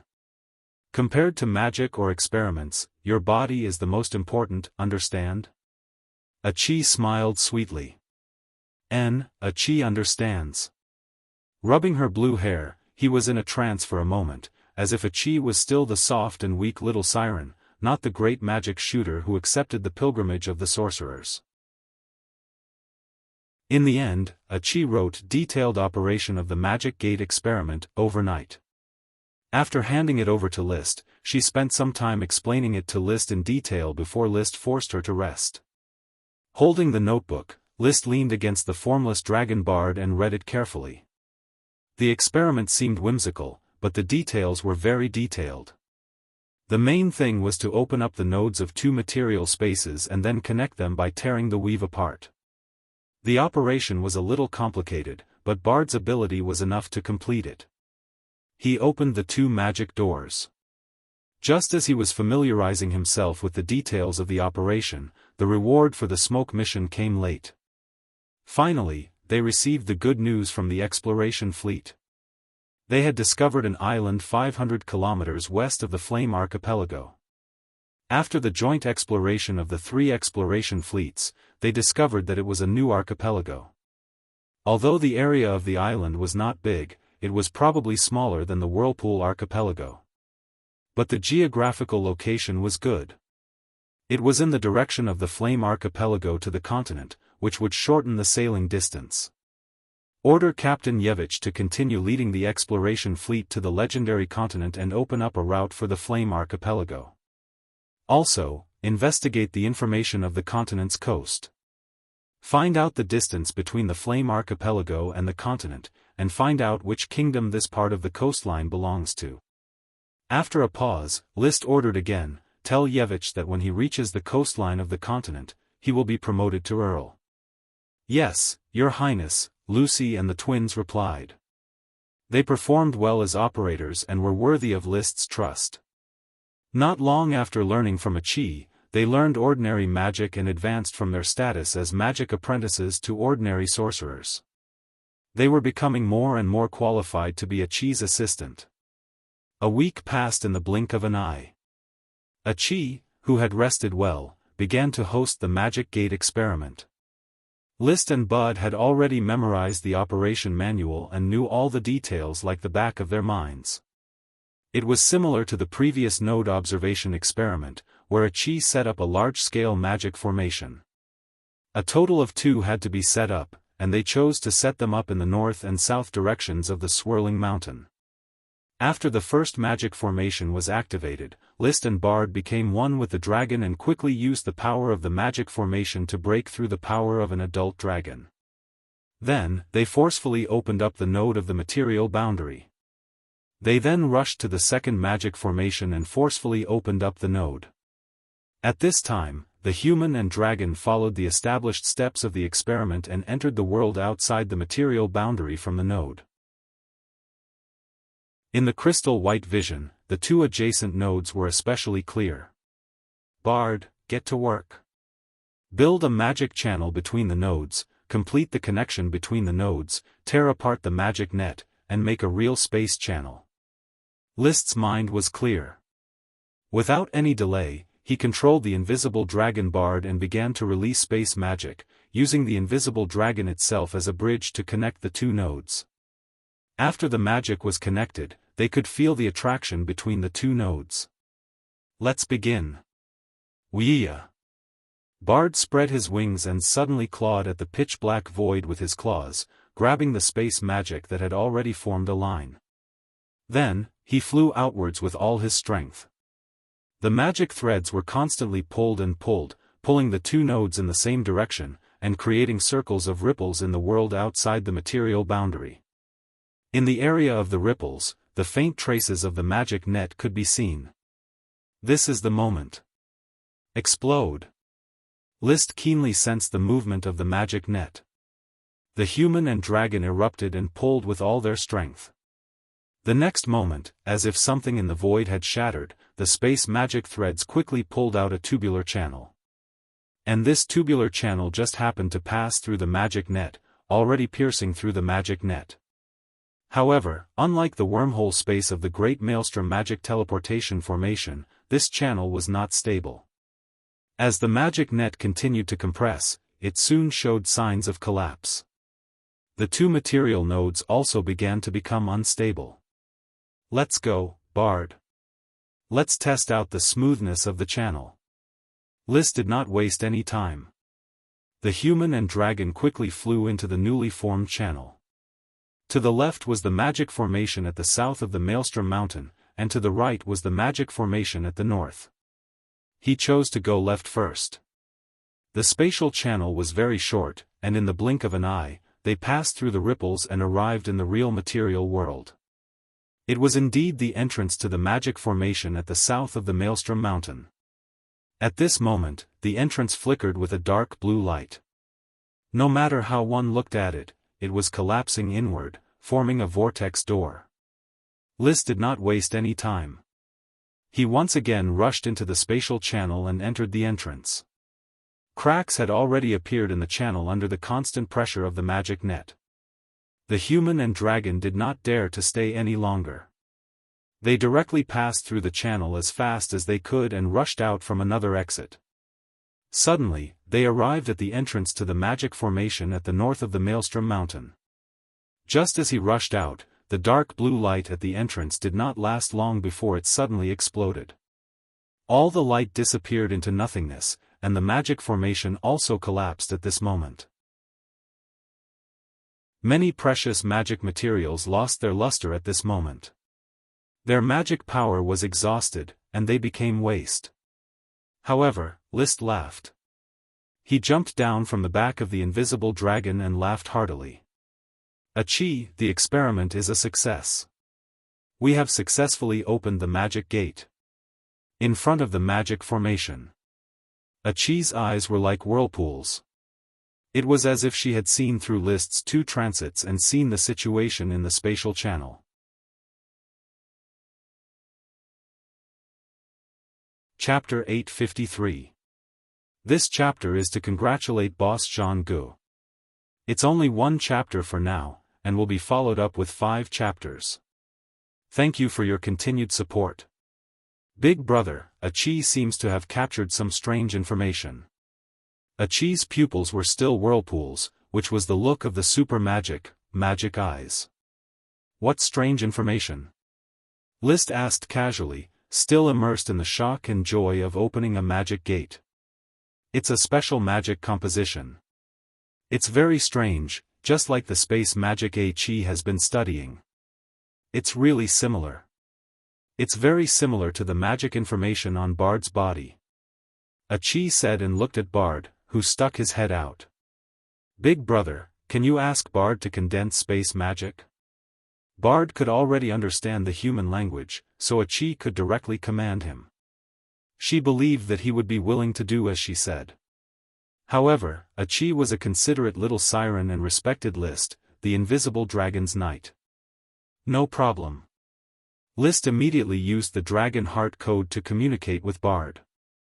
Bard opened his mouth and spat out a dragon's breath. The strong space magic was like a cloud of white mist, constantly cutting the space. When the stones on the ground touched the white mist, they instantly shattered into powder silently. The dragon's breath was more powerful than the little fire dragon Leo's high-temperature dragon breath. After a moment, Qi nodded. Big brother, it's done. How is it? List asked. It's confirmed that it's the nature of space magic. Big brother, Qi has already mastered the special operation method of magic particles. It seems that she can already condense space magic. As she spoke, she raised her left hand and stretched out a slender, white finger. A white light bloomed on the fingertip. Then, she gently stretched out her finger and pointed at the void, and the finger slowly disappeared. However, after List cast magic eyes, he clearly saw her finger emitting white mana feedback.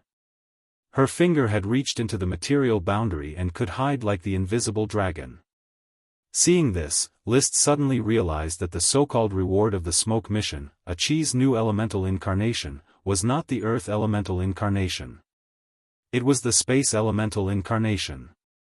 Sure enough, when he summoned the smoke mission, he found that the magic gate experiment was completed, and the mission was also completed. Mission completed. Reward, Qi's space elemental incarnation. So powerful. Since ancient times, there has never been a high mage who could release space magic and obtain space elemental incarnation. That might not be the case. The Great Maelstrom Teleportation Array is a masterpiece of the ancient high mages. Maybe someone among them grasped space magic. In any case, my Qi is a peerless genius with frightening talent. He was extremely shocked. List did not show it. In front of Qi, he still had to maintain the good demeanor of a dragon knight, a scholar, a king, and a brother. He just smiled and clapped his hands. Incredible, Qi. You can actually control spatial magic. Given time, I'm afraid that you will be able to open a magic door all by yourself and travel through the entire world. Hee hee. Qi withdrew her finger. It was still very strenuous for her to maintain spatial elemental incarnation. Now that Qi has obtained spatial elemental incarnation and has a much deeper understanding of space, the magic gate will soon be truly realized. Big Brother has the invisible dragon Bard, and Qi can also travel through space with Big Brother. List ruffled her hair. That's right. Bard also let out an excited cry from the side. Wuxia. This invisible dragon was quite proud of itself. It was because it saw Qi's terrifying talent that it condescended to let List start 2 spiritual battles, and finally lowered the standard to become a dragon knight. Its purpose was to stay by Qi's side and use her ability to guide the way. And the subsequent development was just as it had envisioned. It was no longer afraid of getting lost when traveling through space. Big Brother, Qi needs time to adapt and practice space elemental incarnation. But before that, there is still information about the magic gate that Big Brother needs to complete. Just say it. In the magic gate experiment, the biggest restraining condition is that the weave shrinks, which will compress the newly formed spatial channel, causing the node entrance to collapse. To resist the weave's compression, a lot of magic power must be consumed. This is not realistic. No magic array can compare to the weave in terms of magic power. Indeed. So, have you thought of any way? We can directly look for natural nodes. Qi nodded. Natural nodes? Yes, the entrance and exit of the Great Maelstrom Magic Teleportation Array are natural nodes. It should be that the ancient magic shooters found the natural nodes and connected the two nodes, so that they could engrave the wormhole space eternally and resist the compression of the weave. Big brother, as long as you find more natural nodes, a chi can also set up an eternal magic gate. I understand. I will find more natural nodes with Bard. The first natural node that came to List's mind was the entrance to the ruins of the Moon People's sacred mountain. Although the Hourglass Valley was a bit dangerous, it should not be difficult to open an exit. Once the magic gate was opened, the vast area of the Flame Archipelago would be more closely connected. Achi continued, there is another problem with natural nodes that needs to be paid attention to. The process of connecting different nodes may not be smooth. The Great Maelstrom Magic Teleportation Array is an example. The repulsive force of the wormhole space is unidirectional, so it can only be used for one-way teleportation. To establish a two-way teleportation, two natural nodes with very high compatibility may be needed. I will try to find more natural nodes, and then slowly choose the right natural node to build a magic gate. In fact, it doesn't matter if it's unidirectional. At worst, we can just go around and make other parallel reverse magic gates. List's idea was very simple. A unidirectional magic gate was about A can only go to B, and B can only go to C, but then find a magic gate that C can only go to A, so B can return to A through C. Achi also understood this. Yes. Returning to Infernal City.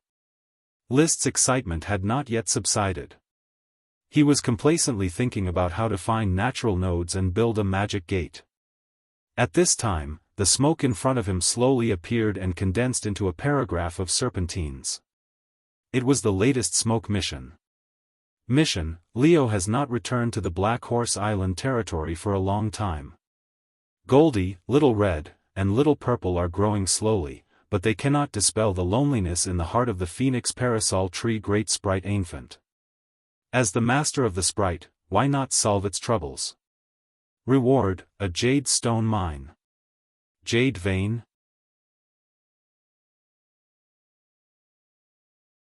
Chapter 854. Because of the magic door experiment, the magic materials in Firewood Town were almost consumed, and a batch was urgently needed to be replenished from the fire territory. After List explained, he and Achi set off to return to Black Horse Island. Although Achi could switch part of the space elemental incarnation, it had not been officially developed, so the invisible dragon could not be wrapped in space magic and could not accompany List through the maelstrom. So the two still rode the dragon to the seaside, and then changed to Achi's shell. Of course, they first flew to the endless volcanoes on the invisible dragon and found Leo. Then they rode Leo to the sea. As a dragon knight, without a dragon, his combat effectiveness would be seriously reduced, and it would be troublesome in case of danger. Only when Leo was in the form of magic could he have enough confidence not to fear any ambush. In fact, after the war between the Iron and Steel Ridge Kingdom and the Blast Furnace Kingdom, he was guarding against one thing: the Eagle Kingdom might be accumulating strength to prepare for revenge. The royal family of the Eagle Kingdom would certainly be unwilling to let a newborn dragon knight ruin their decades of preparation for the battle of dragon slaying. Moreover, the light green gemstone dragon was missing in the sea, and List was quite suspicious. After List deliberately released the news of the light green gemstone dragon, it was no longer a suspicion, but a fact. Once the Eagle Kingdom is ready to retaliate, the scale of the battle of dragon slaying will definitely not be small. At present, the Eagle Kingdom has 8 dragons, 5 of which have knight. The 5 vassal countries have 5 dragons, 2 of which have dragon knight. Although it is impossible to evacuate all the dragons from the border, if they are desperate, 4 or 5 dragon knight may be dispatched. After Sapphire Grand Duke declined this year's Development Order War, List had been thinking deeply about the possibility of the Eagle Kingdom's revenge. In any case, he had become a thorn in the side of the Eagle Kingdom. In the process of building the Fire Kingdom, sooner or later a battle of dragon slaying would break out to re-establish the Master of the Sea and a new order in this corner of the legendary continent. If I were the king of the Eagle Kingdom, I would definitely show weakness to the surrounding countries first, and then stabilize the internal forces. Then, I would choose a suitable time to gather all the Dragon Knight forces and launch a magnificent dragon-slaying battle to wash away my shame. Of course, the location of the Flame Archipelago was a mystery. Whether it was the Tulip family's fleet or the Pinecone family's fleet, the Flame Territory's navigator was in charge of leading the way. The others did not even know the location of the Flame Islands. If the Eagle Kingdom wanted to launch a dragon-slaying war, the best battlefield was still the Sapphire Islands and the Azure Sea. Therefore, when List returned to the Flame Territory, there was still a certain degree of danger. This was also the reason why he had to bring Leo along. It was not to deliberately show off that he had a dragon. Leo would provide temporary support, and Achi would provide support from the sea. It was enough to ensure that he could escape any life-or-death situation. If the battle of dragon slaying could not kill him, the rest of the time would be his personal performance time. Unless the Eagle Kingdom wanted to perish together, they would absolutely be unable to face his retaliation. Anyway, the war of slaying the dragon might happen, or it might not. But no matter where he went, he had to have at least one dragon to accompany him. After tossing and turning. It was already December when he returned to Black Horse Island, and it would be New Year's Day in half a month. List did not know if he could spare time to spend this year's New Year's Day with the Tulip family. Both he and the Marquis of Oxtail were busy. He was developing the Flame Islands, and the Marquis of Oxtail was also busy developing the Tulip Island. The construction of the Oxtail territory had been idle. When the fire dragon descended from the sky with a wild dragon's might, the people of Black Horse Island already knew that their great dragon Night Lord had returned. Oh! When Butler Carter heard the roar of the fire dragon, he ignored the crystal tableware he was wiping in his hands and stood up excitedly. He shouted loudly, "Put down your work and tidy up your clothes. Servants and maids, quickly gather in the hall. Mrs. Morrison, check the list of maids. Tom, check the list of servants. Mr. Carter, is the Lord back?" Tom had been promoted to the head of the servants. The servant, who used to be responsible for carrying water, had skillfully taken on the job of assistant to Carter's butler. Of course, cheer up, Tom. The Lord doesn't like the listless appearance of the servants. Understood. In the corridor of the castle, Mrs. Morrison's voice gradually became louder. "Well, girls, put down the linen in your hands, tidy up your clothes, and gather in the hall downstairs. Don't hesitate, hurry up, you are the maids of Thorn Castle, the maids who serve the Dragon Knight Royal Highness." "Coming, Mrs. Morrison." "Are my clothes a little wrinkled? Is the Lord back? I have never seen the Lord before. I'm so nervous." Just as the old and new servants were busy gathering to welcome the arrival of the Lord of Thorn Castle, in the square outside the castle, List and Achi jumped off the dragon's back together. Under the respectful salute of the knight, they walked towards the castle. Leo flew to the pile of rocks on the side of Thorn Castle. Originally, List promised to build a 100-meter-high stone platform for him, but after thinking about it, he felt that it was unrealistic. The weight of the stone platform itself was difficult to pile up to a height of 100 meters, so the stones produced by the Blizzard Beast squad were piled up casually and let Leo temporarily use it as a foothold. Clatter. Clatter. Clatter. The Phoenix parasol tree was next to the pile of rocks. The 3 fire dragon birds, Goldie, Little Red, and Little Purple, were sleeping in their nests in the tree. Suddenly, they woke up, let out a cheerful cry, flapped their wings, and flew towards Leo. "Huh!" The Phoenix parasol tree elf, Infant, who was in a daze on the Phoenix parasol tree, also saw the long-lost fire dragon descending from the sky and landing on the familiar pile of rocks. Screech! It flew up at once, but it was not arrogant enough to directly approach Leo. Because it had already seen the 3 fire dragon birds, Goldie, Little Red, and Little Purple, being directly flashed away by Leo's wings. This fire dragon, which made it excited, had a wild and arrogant personality, and would not have any kind of affection just because they were familiar with each other. So Xiaofan thought about it, turned around, and flew towards Thorn Castle. It was very clear that only one person could suppress Leo's evil thoughts, List.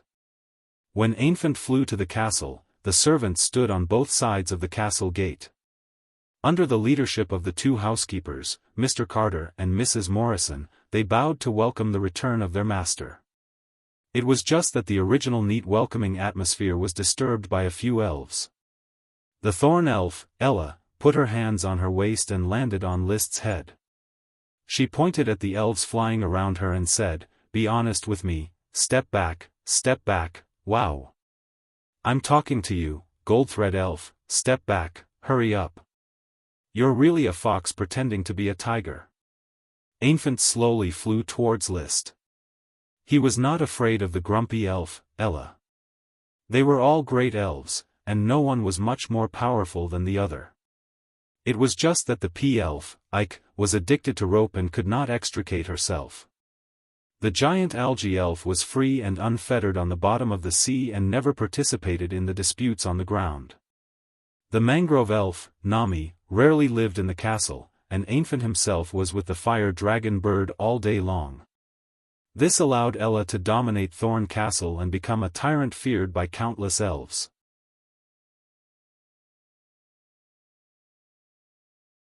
Chapter 855. I'm back, Annie. List greeted Annie, the phoenix parasol tree great elf. From the many messy elves' emotions, List could feel Annie's desire to be close to Leo. This was originally something that List wanted to solve, so he responded with a reassuring mood and waved his hand. All the sprites immediately followed behind him, chirping as they returned to Thorn Castle. "Ella, take them back to the worm room. I'll visit you later." "Whoa, Ella will beat up anyone who doesn't listen." Ella got List's order and immediately swaggered around.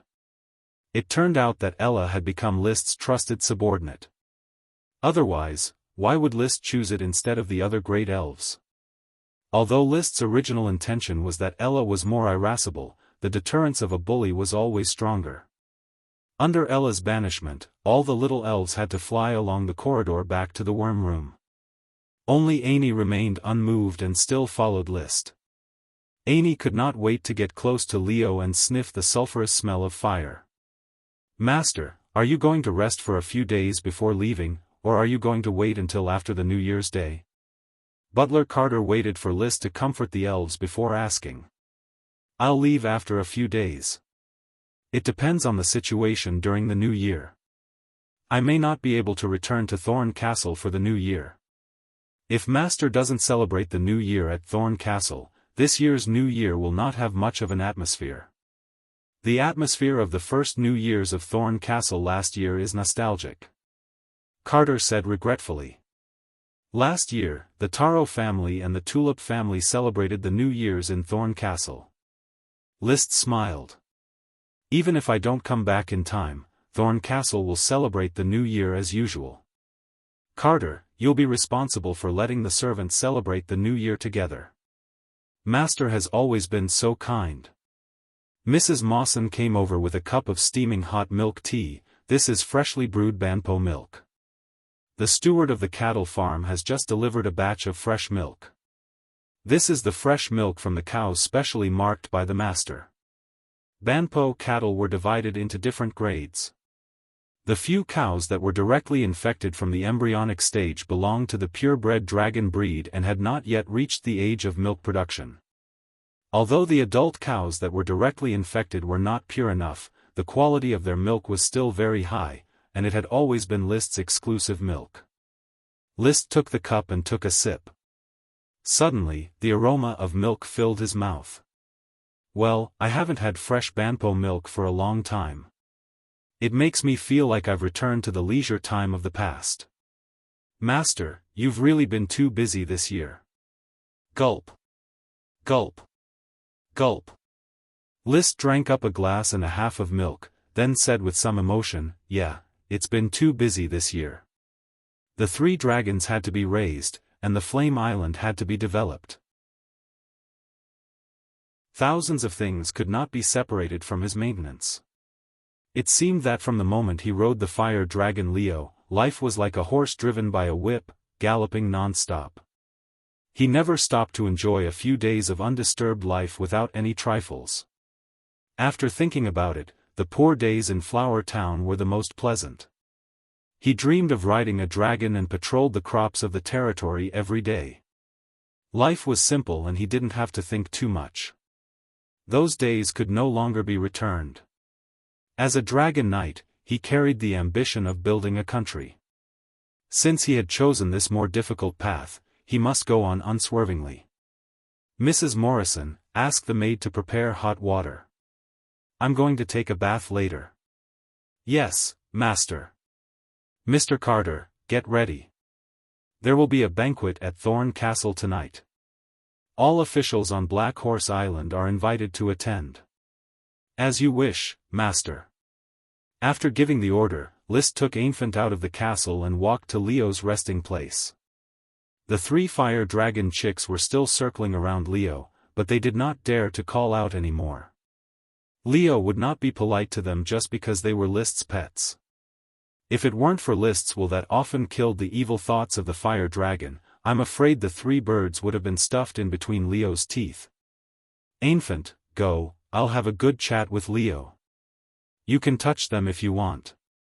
List smiled and patted Infant's head. "Hey, thank you, List." Infant flapped his transparent wings and couldn't wait to fly to Leo's side. He reached out and touched a scale, then took his hand back and smelled the sulfur smell on his hand. His expression suddenly became intoxicated. "Oh." Leo was very upset. Although Infant was the size of a flea in his eyes, he still didn't like being approached by little things. List used the Dragon Heart Code to negotiate with him. "Leo, I plan to move Infant to a place near the volcano where you train. In the future, when you come out to bask in the sun, let him touch you." "Why would I allow a flea to touch my body? He's evolving into a dragon elf, which will be of great help to me." "Isn't helping me the same as helping you? Think about it carefully. I need magic potions. Touch 10 potions at a time. You're robbing me." List stared at him. 1 potion at a time, no bargaining allowed. In the end, after Leo asked for a sky-high price and List sat on the ground and argued fiercely, 1 human and 1 dragon reached an agreement to touch 2 potions at a time. The "once" here meant a complete enjoyment, not just touching a scale once. Otherwise, with Infant's method of touching scales more than 10 times in a short period of time, List would be completely defeated in 2 days. After setting the price, Leo laid down on the pile of rocks and fell asleep, leaving Infant to continue touching and indulging in the process. Mission completed. Reward, a jade mine. Being intoxicated by the smell of the fire dragon, Infant's worries were all swept away. List's smoke mission was also completed, and he got a jade mine. However, he didn't know where the jade mine was for the time being. It was probably somewhere on Flame Island. Only Infant continued to be intoxicated by Leo's smell. List walked back while paying attention to the new smoke mission. After a long period of exploration, the masters of the Fire Dragon Brick Factory didn't figure out how to make porcelain. However, they found that limestone can be made into lime, but this lime doesn't have good adhesion and seems to lack a necessary ingredient. Why not help them solve this problem? Reward, the long-awaited cement. Cement had always been a product that List had been looking forward to. Although the territory had rubber that was 10 times stronger than cement, using rubber to build roads and houses was really overkill. Now that rubber was widely used in shipbuilding, equipment, containers, and other industries, it could be said to be a strategic material. He really couldn't bear to use rubber in construction. Therefore, cement was the best substitute, allowing rubber to be used in more valuable places. Finally going to develop cement. It's been a few years since the Fire Dragon brick factory was built, and it finally paid off. The Fire Dragon brick factory was a large workshop with a brick workshop, pottery workshop, charcoal workshop, and so on. It had been firing cement and porcelain according to List's requirements. However, porcelain couldn't be fired well, and cement couldn't be made.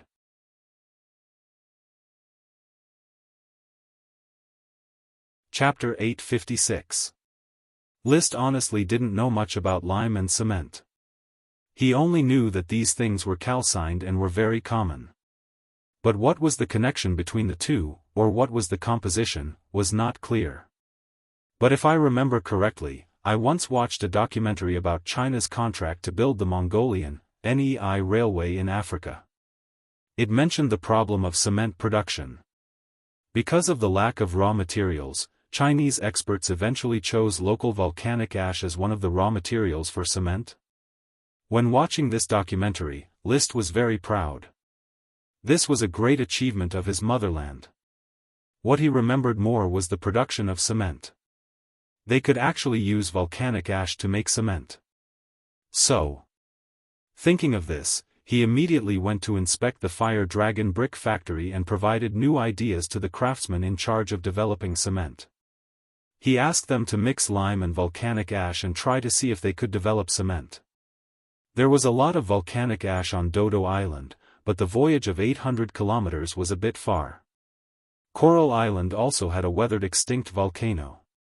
List had also looked for signs of magma, from which volcanic ash could be excavated. List didn't need to worry about these mundane matters. He only needed to provide a general direction. In the following time, he teased the elves and patrolled the territory while waiting for a Chi to set up experiments and prepare magic materials for the mages of the Guild of Magic. The officials had prepared 10 large frame ships, filled with supplies and personnel, to be transported to Infernal City. December 10th, ready to set off. Whoa, whoa. The thorn sprite, Ella, was very reluctant to let List leave. Stay safe in the castle. Don't bully the little elves at will. When I build a castle and plantation in my new home, I will move you there. Remember to come early. Okay. Whoa. Ella let go of his hand and watched List leave. Among all the great and little elves, it was the most emotional one. It was not known if it was because List's thinking was very different from the people of this world, or because Ella itself was different. In short, among List's many strange elves, Ella was still the most special. 10 large frame ships set sail, including the frame ship that had been parked under the Thorn Castle. The cabin of this ship was sealed with the Emerald Dragon's hind legs. Now that the Infernal City was established on the Infernal Island, he decided to bring the Emerald Dragon's hind legs to the Infernal City and hide them in the cellar of the new castle that was about to be completed. Precious treasures related to the Mind Fruit Tree and the mystifying dragon's Mind Fruit should be kept by his side. He returned to Fireforge City and found the formless dragon Bard, who had already returned. List didn't stop to rest.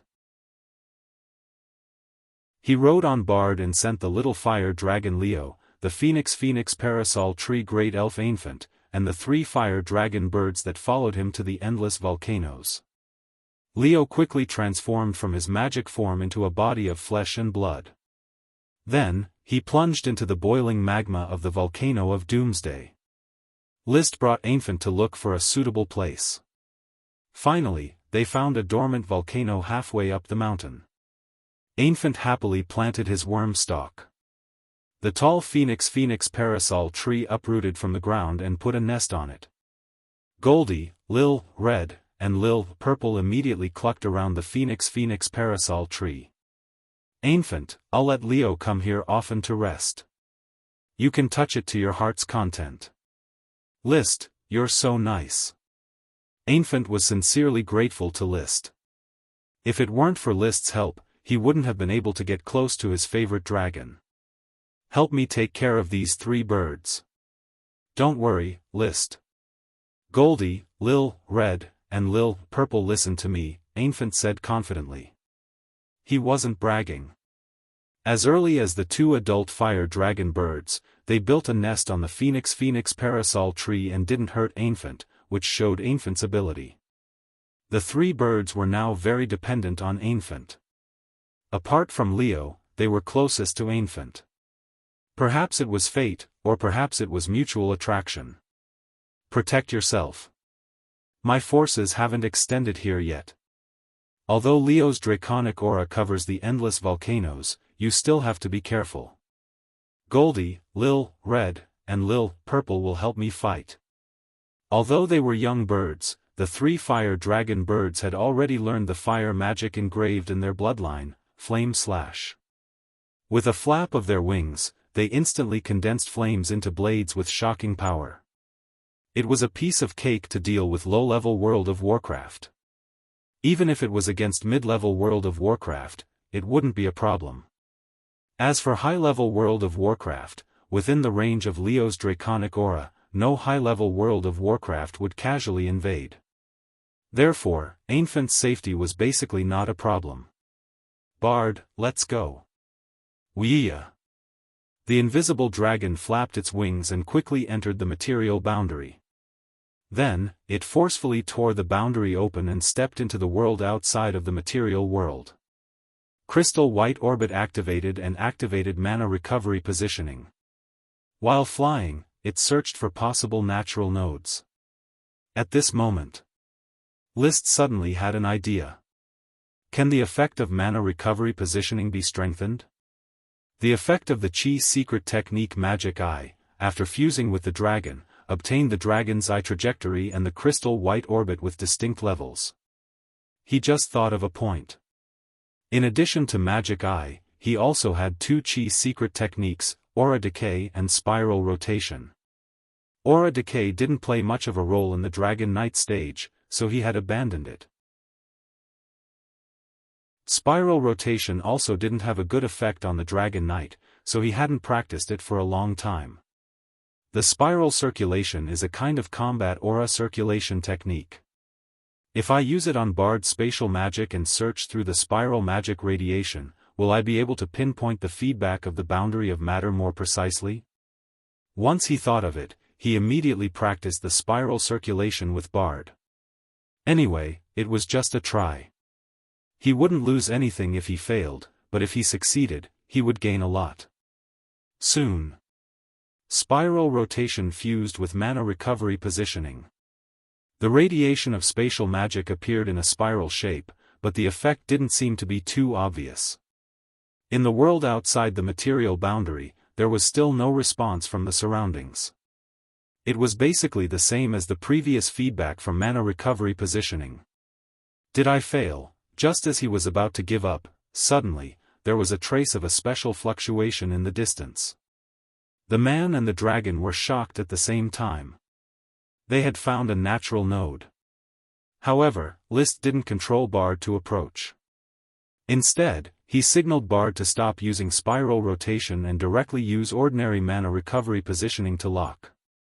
In this way, he suddenly found that the special fluctuation that could be felt before could no longer be felt. Bard, try using spiral rotation again. Woo! Spiral rotation was used. Soon, the special fluctuation was once again detected by mana recovery positioning. Although the fluctuation was very weak, the location was very clear. Go! List was overjoyed. He was really a genius, he had developed another powerful skill. He directly called this upgraded version of mana recovery positioning skill spiral positioning. The birth of spiral positioning meant that the value of Chi's secret techniques had returned to his field of vision. Originally, when the magic eye fused with the dragon and exerted a strong effect, he had a huge desire for Chi's secret techniques.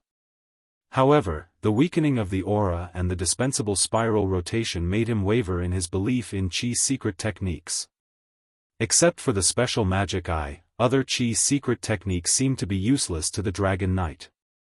Therefore, his motivation to search for Chi's secret techniques gradually slackened. Now, spiral rotation made Chi's secret techniques of great value again.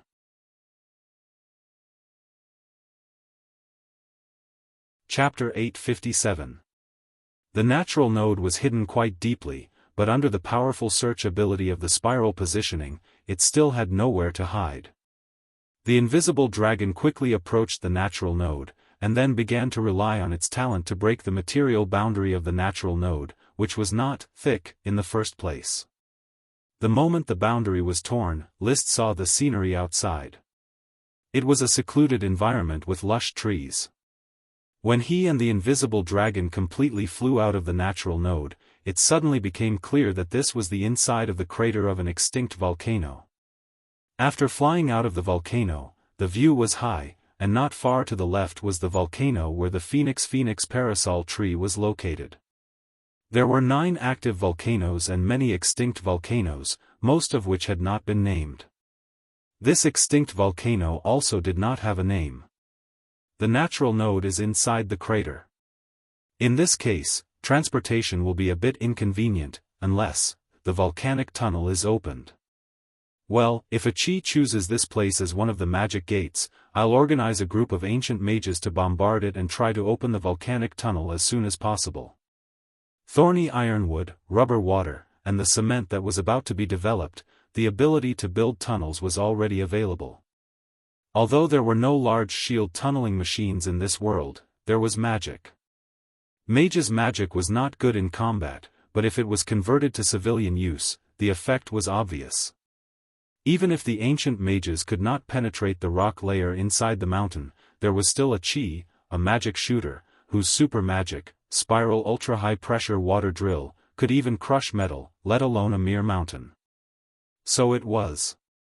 After finding the first natural node, Liszt's heart was on fire. Together with the invisible dragon bard, they continued to escape outside the material world to find new natural nodes. At this time, the powerful search ability of the spiral positioning was fully demonstrated. Soon, he found the second natural node. After opening the node, there was turbulent seawater outside, crashing violently on the material boundary, but unable to enter outside the material world.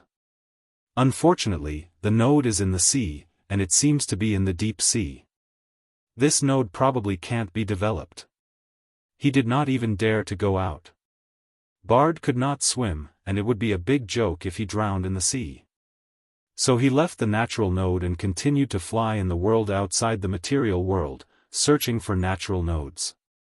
The material world was very big, but the world outside the material world did not have the concept of big, as if everything was squeezed together.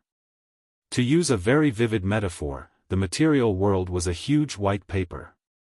Each point on the white paper could only move on the white paper. The world outside of matter was the void outside the white paper.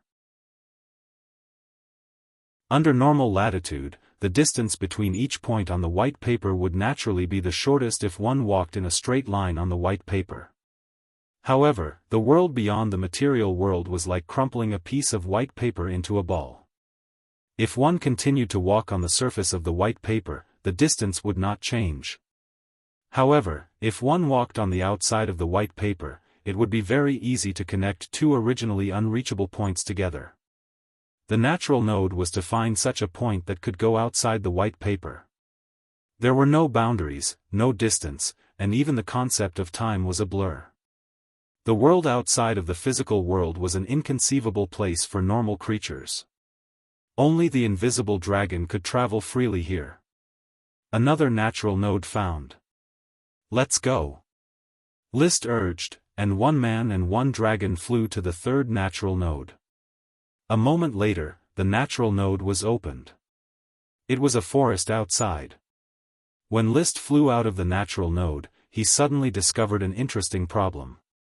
He had actually arrived near the Flaming Mountain, which was a branch of the Flaming Mountain range. The emerald dragon, Ethan, was placed in the mountain. As if sensing something, Ethan flapped his wide wings and flew over from the mountain valley. Roar! The dragon's roar greeted Liszt. Ethan, the environment of the Flaming Mountain is not bad, right?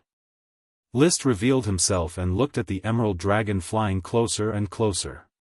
He used the Dragonheart code to communicate. Roar! When Ethan flew halfway up the mountain, he did not go any closer. He did not like the invisible dragon, so he naturally stopped. However, the location of the mountain he chose was not good. The rocks on the hillside could not withstand his weight of over 100 tons, and it directly caused a landslide. Fortunately, Ethan's reaction was not slow, and he flew again. However, List noticed that the hillside that Ethan stepped on revealed a milky white mountain. At this time, he and Bard still had their crystal vision activated. In the crystal vision, the milky white mountain flickered with a faint chaotic light, which was the light of mana retroaction. With a thought, one man and one dragon flew over. List directly jumped down from the dragon's back and climbed to the location of the landslide. He looked with his eyes and immediately raised his eyebrows. Jade. He immediately understood that this should be the jade vein that was the reward of the smoke mission. He took out a bone hammer and smashed the rocks around the jade. After the rocks shattered, as expected, milky white jade veins were exposed. Bard was not interested in the jade veins, and he closed his eyes and dozed off. Ethan, however, rushed over excitedly. Roar! Seeing the traces of jade exposed in the mountain, the entire dragon immediately became excited. It was as if a chicken nest had become a phoenix's nest. It originally thought that it was randomly placed in the wilderness by List, but it did not expect to find a jade vein. Roar! It stretched out its forelimbs and gently slid its claws towards the jade vein next to List. Suddenly, a jade vein was broken by it.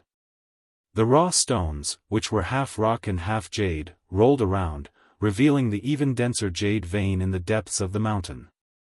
That was just the outer layer of the vein. Alright, Ethan, don't waste it. I will send people over to mine the jade vein. When that time comes, you will have a share, eat as much as you want. Roar! I'll give you a mission. Go to the other mountains and dig a few more times. See how big this jade vein is. With the jade as a driving force, Ethan was very easy to talk to and immediately flew up. He flew to the waist of the neighboring mountain and casually swiped with his claws, and a new milky white jade vein was dug out. He drew 10 mountains in a row, and all of them contained jade veins. An entire branch of the mountain range was buried with jade veins.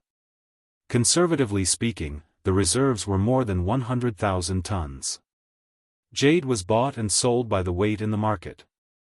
Suddenly obtaining a 100,000-ton jade vein undoubtedly made List feel like he had been hit by a huge gold ingot.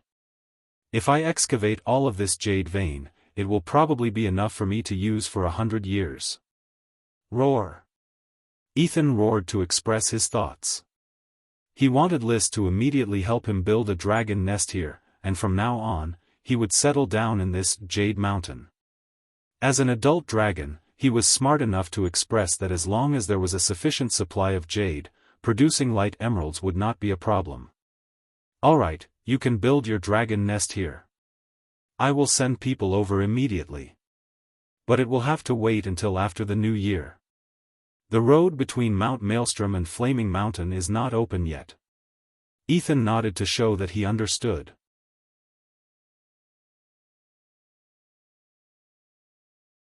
Chapter 858. The Volcanic Crater Natural Node, the Sea Natural Node, and the Jade Mountain Natural Node. On the way back, List found 3 natural nodes. Among them, the Volcanic Crater and the Jade Mountain Natural Nodes were natural nodes that could be developed. When the invisible dragon saw the Maelstrom magic array, it directly opened a passage to return to the entrance of the Maelstrom cave, and then return to Fire City. He told Achi about the discovery of the 3 natural nodes. However, Achi was still summarizing the information of the magic gate for the time being and had not yet formulated a plan to develop the magic gate. She also needed time to practice space elemental embodiment. Once she mastered the space elemental embodiment perfectly, it would be of great benefit to the development of the magic gate, because she could travel through space with List and the invisible dragon. At that time, it would be much easier for Achi to arrange the magic gate herself. Brother, the more natural nodes you master, the better. Only in this way can you choose the most suitable natural node to open the magic gate and complete the magic transmission array. Understood, leave this matter to me. Just as List was gearing up to explore the world beyond the material world, the smoke mission brought good news. Mission completed, reward, cement. Obviously, the volcanic ash idea provided by List helped the craftsmen of the Fire Dragon brick factory to successfully develop cement. With the success of cement development, the booming development of the construction industry was just around the corner. Most importantly, Flame Island had endless volcanoes, where volcanic ash could be said to be inexhaustible. There was almost no shortage of cement for the construction of the future island. Congratulations, but cement should not be needed on Black Horse Island. I no longer intend to continue to develop in the Flame territory. I will maintain the current industrial pattern and fully focus on the development of Flame Island. List's thinking was very clear, and he planned to use the magic platform to give instructions. He told the Fire Dragon brick factory to prepare for relocation. When he returned to Black Horse Island next time, he would move all the craftsmen of the Fire Dragon brick factory to Flame Island. At the same time, he also planned to move the Guild of Magic as a whole, and then let the mages settle in the Fire Dragon brick factory and continue to develop new types of cement with the craftsmen. Volcanic ash could be used as a cement material, and other ash may not necessarily not be used as a cement material. However, when he saw the new smoke mission, he suddenly felt that his idea was a bit superfluous. Mission: the traffic between Black Horse Island and Flame Island is the biggest obstacle to the development of the Flame Islands. However, the preparation of the Magic Gate gives you another option outside of the Great Voyage. Why not find the natural nodes around Black Horse Island and wait for the Magic Gate to be established? Reward: middle-level Dragon Beast Herd. This was the rhythm of building a Magic Gate between Black Horse Island and Flame Island. Once the Magic Gate was established, Flame Island and Black Horse Island would be connected. If I really build a Magic Gate, with Black Horse Island as a foothold, I can absorb the Sapphire family as my followers and make the Grand Duchy of Sapphire a vassal of the Fire Kingdom. He rubbed his chin. He suppressed this thought for the time being and looked at the reward. I can't believe the reward is a group of middle-level dragons. Not just one, but a group. I'm going to be rich. So far, he had encountered quite a few dragon-type creatures. Dragon-type wild beasts included the blue blood horse, the black blood horse, the Banpo cow, and the estuary pig. Among the low-level dragons, there were Lolth the rainbow whale and Loki the chocobo. Loki had evolved into a middle-level dragon thanks to the bloodline fruit. Of course, he had never seen a middle-level dragon. He had never seen a high-level dragon, but he heard that the Pegasus in the Pegasus Forest of the Steel and Iron Ridge Kingdom were high-level dragons, and there was even a super dragon, a unicorn. List had always wanted to find a unicorn and see this legendary magical creature that only pure virgins could see. Among the super dragons, there were the Flame Dragon Bird and the Thunder Dragon Turtle. I don't know what kind of dragon this time will be. I hope it is a breed that can be ridden in combat. Let me take advantage of the opportunity to establish the Dragon Orders of Chivalry and contribute to the Burning Orders of Chivalry. List spent several days looking for new natural nodes, and the results were really remarkable. He found 3 new natural nodes.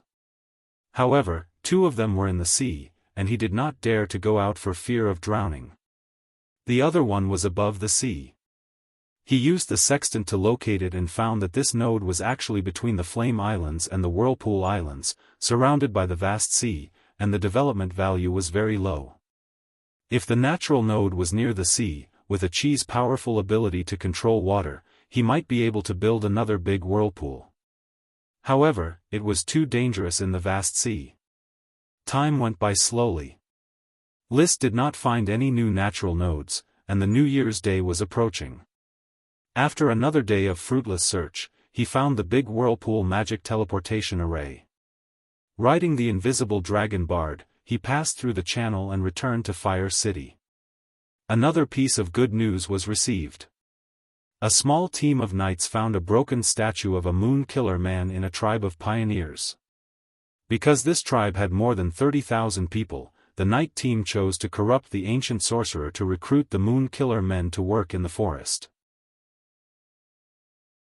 Not in a hurry, the statue was left in this big tribe named Dusk.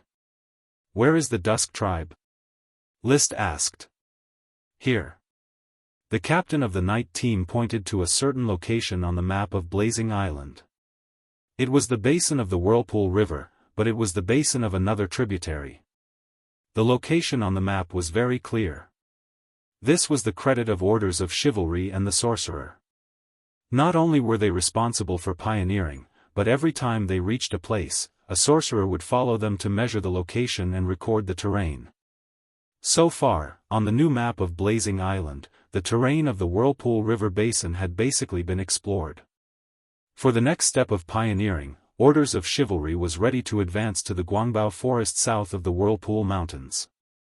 "You lead the way, and choose a sorcerer who has learned moon language to follow me. Let's go to the Dusk tribe," List ordered straightforwardly. The news of the invisible dragon had basically been exposed, so when the knight and the sorcerer sat in the prepared wicker basket, List directly rode Bard, grabbed the basket, and flew to the Dusk tribe. He and the invisible dragon were hidden in the material boundary, and only the wicker basket was exposed. It looked like the wicker basket was automatically flying in the air, and the scene was very strange. However, the Earth Knight Dennis and the sorcerer Harold sitting in the wicker basket didn't have the slightest shame or indignation, only uncontrollable excitement. "It's a dragon. An invisible dragon. Even His Highness can't see it, this is inconceivable." Dennis thought to himself, His Highness really has a second dragon. What kind of great dragon knight am I following? When the country is established, I will definitely become a noble aristocrat. Harold looked forward to it, His Highness the formidable dragon knight, and His Excellency the great magic shooter. I wonder if I can become a member of the court sorcerer in the future? Not all sorcerers were indifferent to fame and fortune, and their hearts were devoted to the truth. Most sorcerers were also keen on worldly power. Therefore, many sorcerers would become consecrated by great aristocrats, and even enter the palace to serve the aristocratic class. All of a sudden.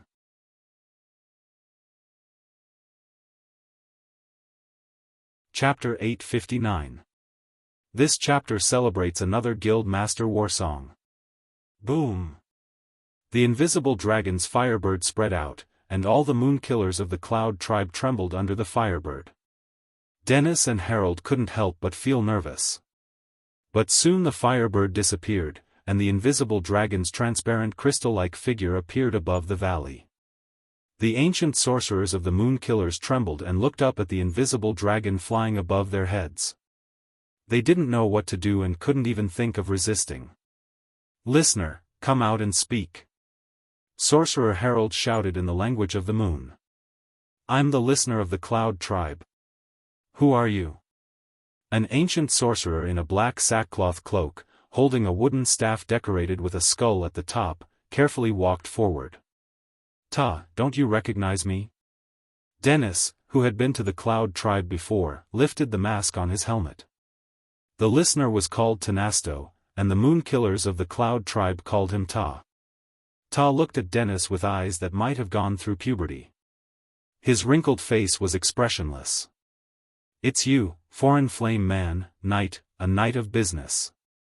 When the night team attacked the moon killers, they all claimed to be businessmen and knight of the Flame Kingdom. An ancient sorcerer walked to Ta and shouted, "Flame man, why are you still here? We, the Cloud tribe, have refused. Without food, we won't send men and women to work for you. You can refuse me." Dennis raised his head and said in high spirits, "But you can't refuse my lord." He suddenly pointed to the sky and pointed to the invisible dragon hovering in the air. Big-eyed. Then he pointed to List on the back of the invisible dragon and shouted, "Seiki." Big-eyed was a dragon, and Seiki was a saint. "Ah!" the ancient sorcerers suddenly exclaimed. They looked at the sky in fear and shouted, "Big-eyed." Seiki. That's big-lies and Seiki. The Moonkiller's ancient sorcerers had never seen a dragon, but they grew up listening to the legends of dragons. Saint was what they called their ancestors. Seeing Dennis shouting, they were stunned. They seemed to be playing along with the show. List unleashed his dragon's might once again, blasting the ancient magicians to the ground. After a few rounds of torment, coupled with Dennis and Harold's swindling, the ancient magicians of the Cloud tribe dizzily shouted that List was Seiki and that the invisible dragon was Big Lizard, and then chose to surrender. Acting as a guide, he led List and the others to the statue in the valley. The statue was placed in a cave. There was a platform in front of the cave. It was probably a place where people usually sang and danced before the bonfire. The listening pagoda pointed at the grotto and chattered. Harold translated for List. He is saying that this is a statue of an ancestor, a saint like you, your highness. They are all descendants of the saint, and they worship the saint. Tell him to move. Harold immediately translated it into moon language. Tower and the ancient sorcerers did not dare to resist. They stood aside and watched as List walked into the cave step by step. There was a statue in the cave. It was badly damaged, and some parts were even supported by wood. It seemed to be stronger than the protection of the Holy Tribe and the Horn Tribe. Of course, the strength was limited. List really didn't know what was in the minds of these moon-killing people. It was clearly a relic of their ancestors, and they were so respectful, but they didn't take good care of it. Instead, they let these statues be exposed to the wind and sun until they almost turned into sand and stone. He didn't care whether the statue was broken or not. Seeing that the statue's hands were still there, and that it was holding a book, he was relieved. The moon-killing people had 6 statues on the holy mountain. He had already obtained the ancient artifact sealed in the hands of 2 statues, the Scepter of Time and the 8-Dragon Sword. Now he was about to get the 3rd ancient artifact. It looks like a magic book? He didn't think much about it.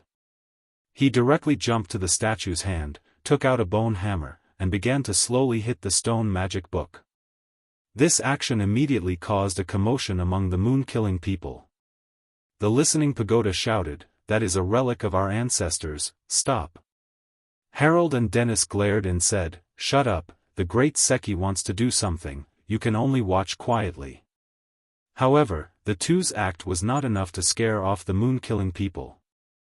Under the lead of Ta, the ancient magicians shouted one after another, trying to stop List's action.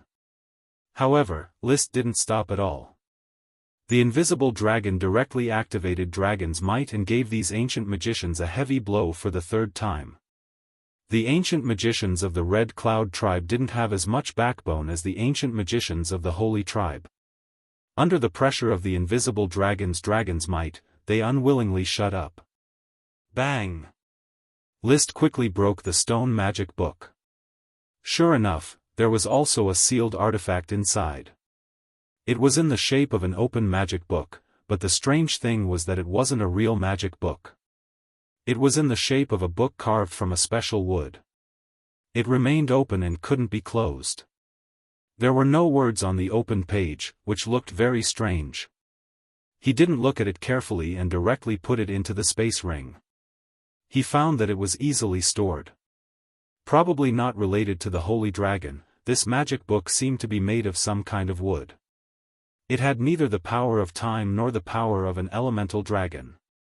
He jumped down from the statue.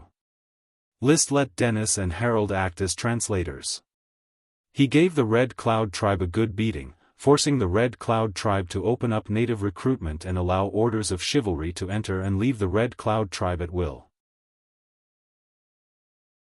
However, he didn't take Dennis and Harold with him. Instead, he let them stay in the Red Cloud tribe.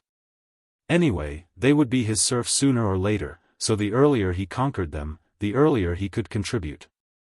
On the way back, he took out the special magic book again and slowly fumbled with it.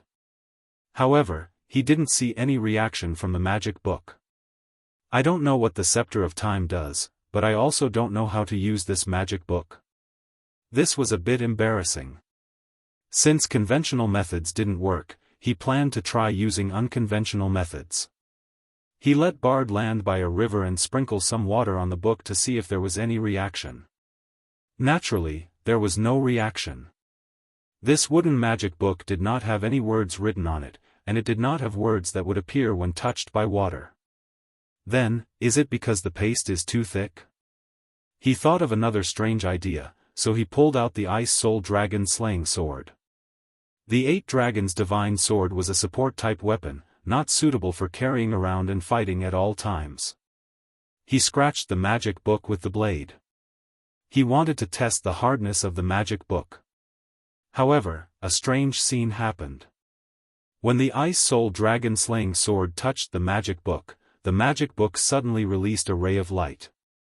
Then, on the originally wordless page, glowing moon language words condensed one after another. This is...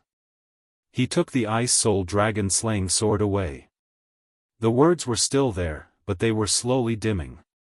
He put the Ice Soul Dragon slaying sword back on the page, and the words lit up again. Amazing! He took out the moon language notebook and compared it with the words. He quickly found the general meaning of the moon language: elven blood, ice dragon bone, ice elemental transformation. This directly deciphered the attributes of the Ice Soul Dragon slaying sword. Liszt expressed his shock. The material of the Ice Soul Dragon slaying sword was indeed the dragon bone of an ice dragon, and it had been soaked in the blood of a great elf. It could indeed transform any kind of chi into ice elemental chi. However, the magic book lacked one function. It could also seal chi domains in ice. Presumably, during the era of the Moon Empire, the knight probably hadn't developed chi domains yet.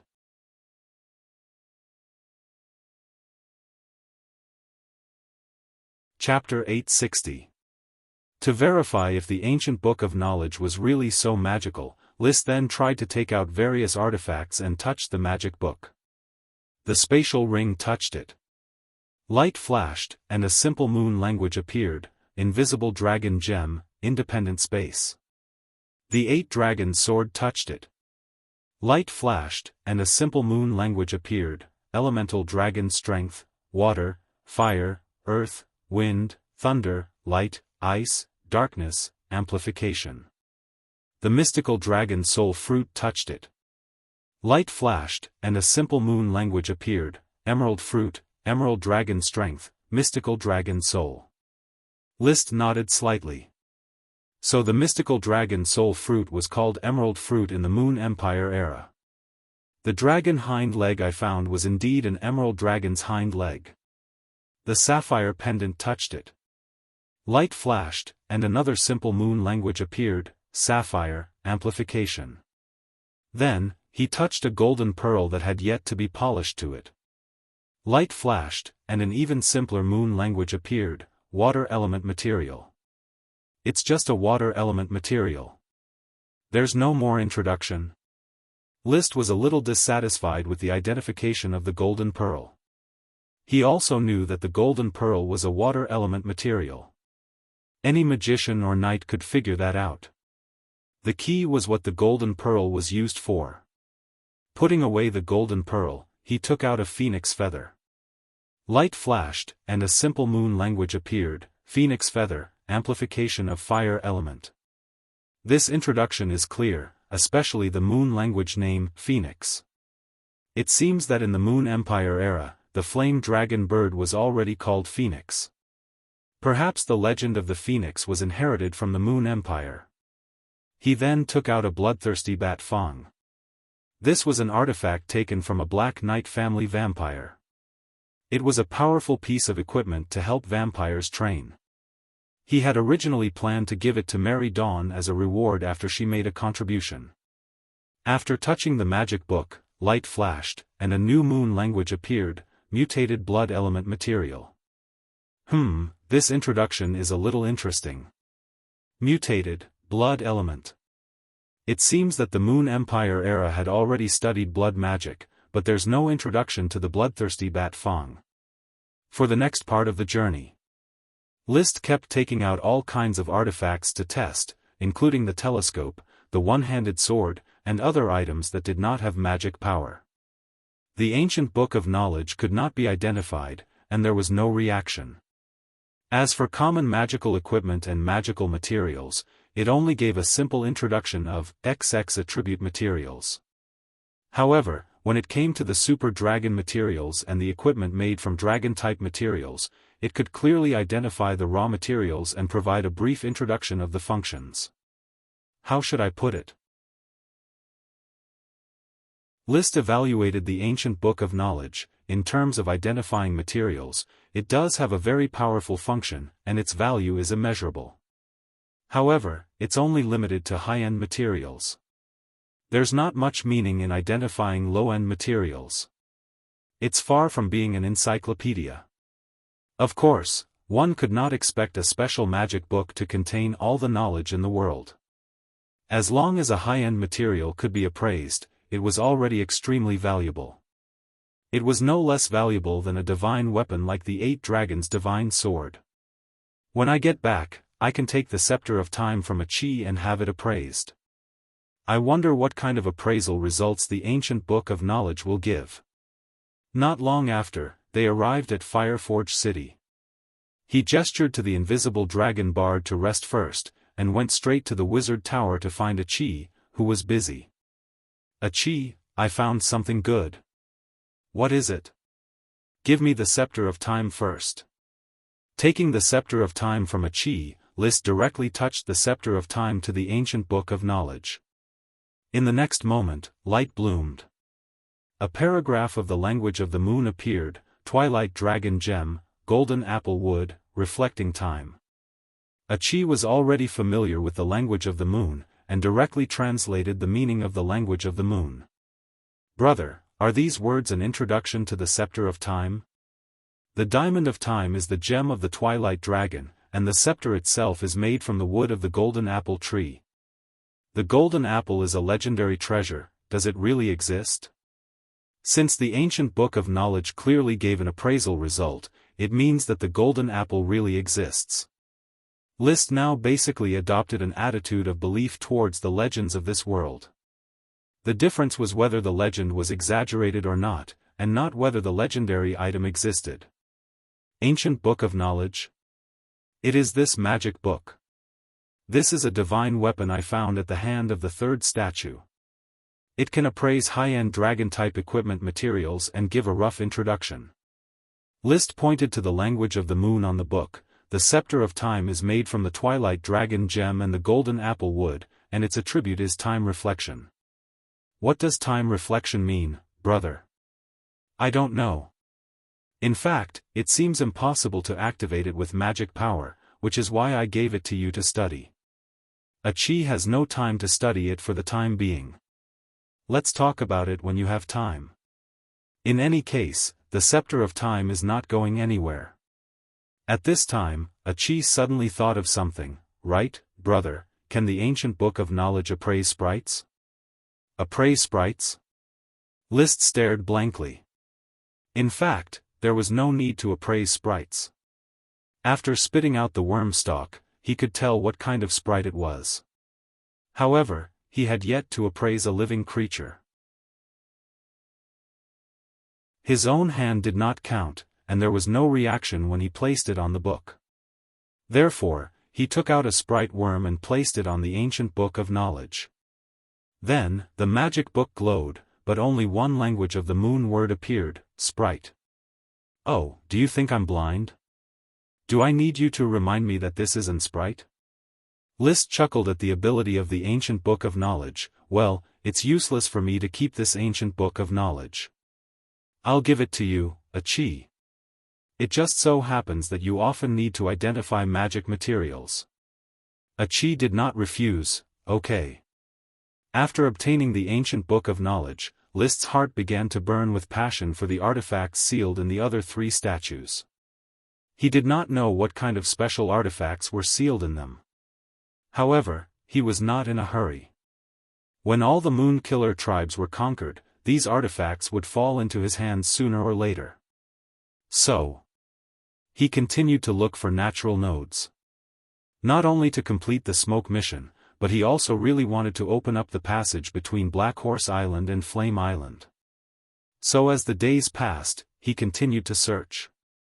Soon, the year 154 of the Sapphire calendar came to an end, and the new year 155 slowly arrived. The Thorn Castle did not have the joy and laughter of last year. The servants, under the leadership of Butler Carter, had a simple New Year's Day. The newly built castle in Firewood City was bustling with activity. List and his followers were celebrating the first New Year's Day on Firewood Island in the castle named Firewood Castle. Your Highness, I propose that this year be the first year of the Flame calendar. Today is the first New Year's Day of the Flame calendar. Duarte Red Apricot raised his glass and said.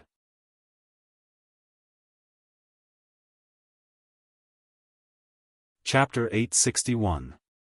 There were no unknown reward quests for the new year this year, which was a pity for List, but it was a bit difficult to find the natural node of Black Horse Island. It was very difficult for the invisible dragon to set off from the Whirlpool Islands and cross more than 3,500 kilometers of sea. Unless a Chi checked the invisible dragon to Black Horse Island. However, although the invisible dragon had a mild temperament, he was unwilling to go into the water and didn't cooperate with List's arrangement at all. Therefore, he could only enter the world outside the material world from the Flame Island, then find a natural node close to Black Horse Island, and then cross over to Black Horse Island and begin to search that area carefully. I hope to find a suitable natural node as soon as possible. At present, 8 new natural nodes and 3 old natural nodes have been discovered, but they are basically all within the range of Flame Island. I still have to go to Black Horse Island to find the natural nodes around Black Horse Island. List thought. The 3 old natural nodes were the entrance to the Great Whirlpool, the entrance to the Whirlpool Cave, and the entrance to the Hourglass Valley. 8 new natural nodes, the Volcanic Crater, the Jade Mountain, 4 natural nodes in the sea, and 1 natural node on the sea far away from the island. The last natural node, which was also discovered near the end of the new year, was located in a lake in the southeast corner of the fiery island. There were many reeds on the shores of the lake, so it was named Reed Marshes. In other words, 6 of the 11 natural nodes could be used, especially the Volcanic Crater, the Jade Mountain, the Reed Marsh, and the entrance to the Relic. If he could open the magic gate, he would be able to pass through the northwest, central, and southeast regions of the blazing island. Achi was still diligently practicing her space elemental incarnation. The preparations for the magic gate had already been completed. As long as she could perfectly master the elemental incarnation, she could open the magic gate at any time. List and the invisible dragon bard spent a lot of time in the world outside the material world almost every day. The helix positioning had been improved several times, and it could detect any subtle fluctuations in the natural nodes. Wuxia. Don't worry, Bard. The natural node is just there, waiting for us to discover it. List was half consoling the invisible dragon and half consoling himself. It didn't snow on Inferno Island last December, and the temperature didn't drop below 0. But the weather was dry and cold, and it was even worse than a snowy day. The crops in the fields had stopped growing, and the elves had already gone into hibernation. There was no longer enough food in the forest. The animals that should be hiding and hibernating had long disappeared. It was January now. The dry and cold temperature was getting worse, allowing List to see the not-so-mild side of Blazing Island. It was a little hard, Your Highness. The potato harvest was not as plentiful as I had imagined. Taking in the Moon Killer tribe natives as serfs would consume a lot of food, and it would be hard to maintain the stability of Infernal City. Estuary City in the south has also sent us news of a food emergency. Should we postpone the incorporation of serfs? Durut Red Apricot had gained List's trust and was in charge of the development of Fiery Island. There's no need to postpone it. It's more difficult for us to kill the Moon People. At this time, it's very easy to use food as bait to tame the Moon People. I will personally transport food from Black Horse Island to support the use of the pioneering team. List relied on the fact that he and Achi could continuously transport food and did not agree to Duterte's request. However, he felt very regretful. The potato sprite, Kutcher, was very useful, but the planting time was too short. Many of the potatoes hadn't matured yet, and it was already winter. Under the influence of the dry and cold climate, even the great elves could no longer promote the growth of the potatoes. Otherwise, this wave of potato harvest could still support the consumption for half a month. Now, food could only be transported from Black Horse Island. I hope to find a natural node to Black Horse Island as soon as possible. As if his wishes had come true, just as he was worrying about food, the invisible dragon bard suddenly sensed abnormal feedback from a natural node. Let's go. Flying over and tearing the material boundary of the node, a set of skilled operations were completed, and the dragon and man had already seen the world outside the natural node. Well, this turns out to be the Heart Island. List flew out of the natural node and found himself on the Heart Island that had been dug out. The island, which used to be buried with the emerald dragon's hind legs, had been cut by half with the excavation of the light emerald mine. A large amount of soil and rocks had been dug out. A large number of stones were pushed down the cliff and piled up around the island, expanding the Heart Island to twice its original size. Very good. The location of this natural node is very good. It's only 600 kilometers away from Black Horse Island. List was overjoyed and finally found a natural node located in the Sapphire Archipelago. Although it was not around Black Horse Island, it could still be used as an alternative to communicate with the Sapphire Archipelago and the Flame Archipelago. He immediately rode the invisible dragon and flew high, into the material boundary, and flew in the direction of Black Horse Island. At the same time, he was also thinking about the location of this natural node. Why is it on the Heart Island? The previous natural nodes at sea and in the sea could not be discussed for the time being, but the natural nodes on land were very interesting. The crater used to be a large volcano, the Jade Mountain was full of jade, and it was not clear what resources there were in the reed marshes. The natural resources of the Heart Island were obviously the hind legs of the emerald dragon at the beginning. Is the formation of these natural nodes related to the real material world? Is there a strong magic that interferes with the material boundary to form natural nodes? He thought of the triangular theory of matter-spirit magic, where magic and matter were constantly changing to a certain extent. It is very likely that a place is full of magic, or there has been a magic outburst event, which led to the formation of natural nodes. Of course, the study of natural nodes was not deep enough, and the essential reason was not yet clear. List no longer worried about it, flew all the way at top speed, and finally arrived at Black Horse Island when it was dark. Back on the island, the invisible dragon flew directly to the smoke grass plantation to rest, while List lived in Thorn Castle, enjoying the comfortable environment of the castle.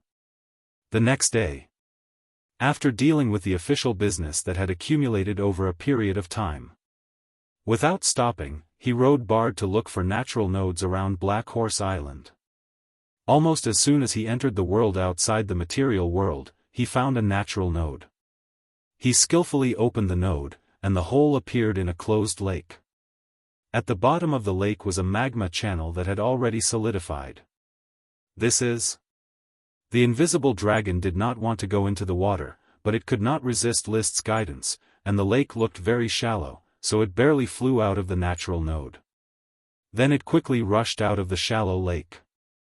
Outside, it was a field of harvested crops covered with a layer of snow. Several serfs dressed in hemp clothes were placing bird cages in the snow. This scene was all too familiar. Black Horse Island.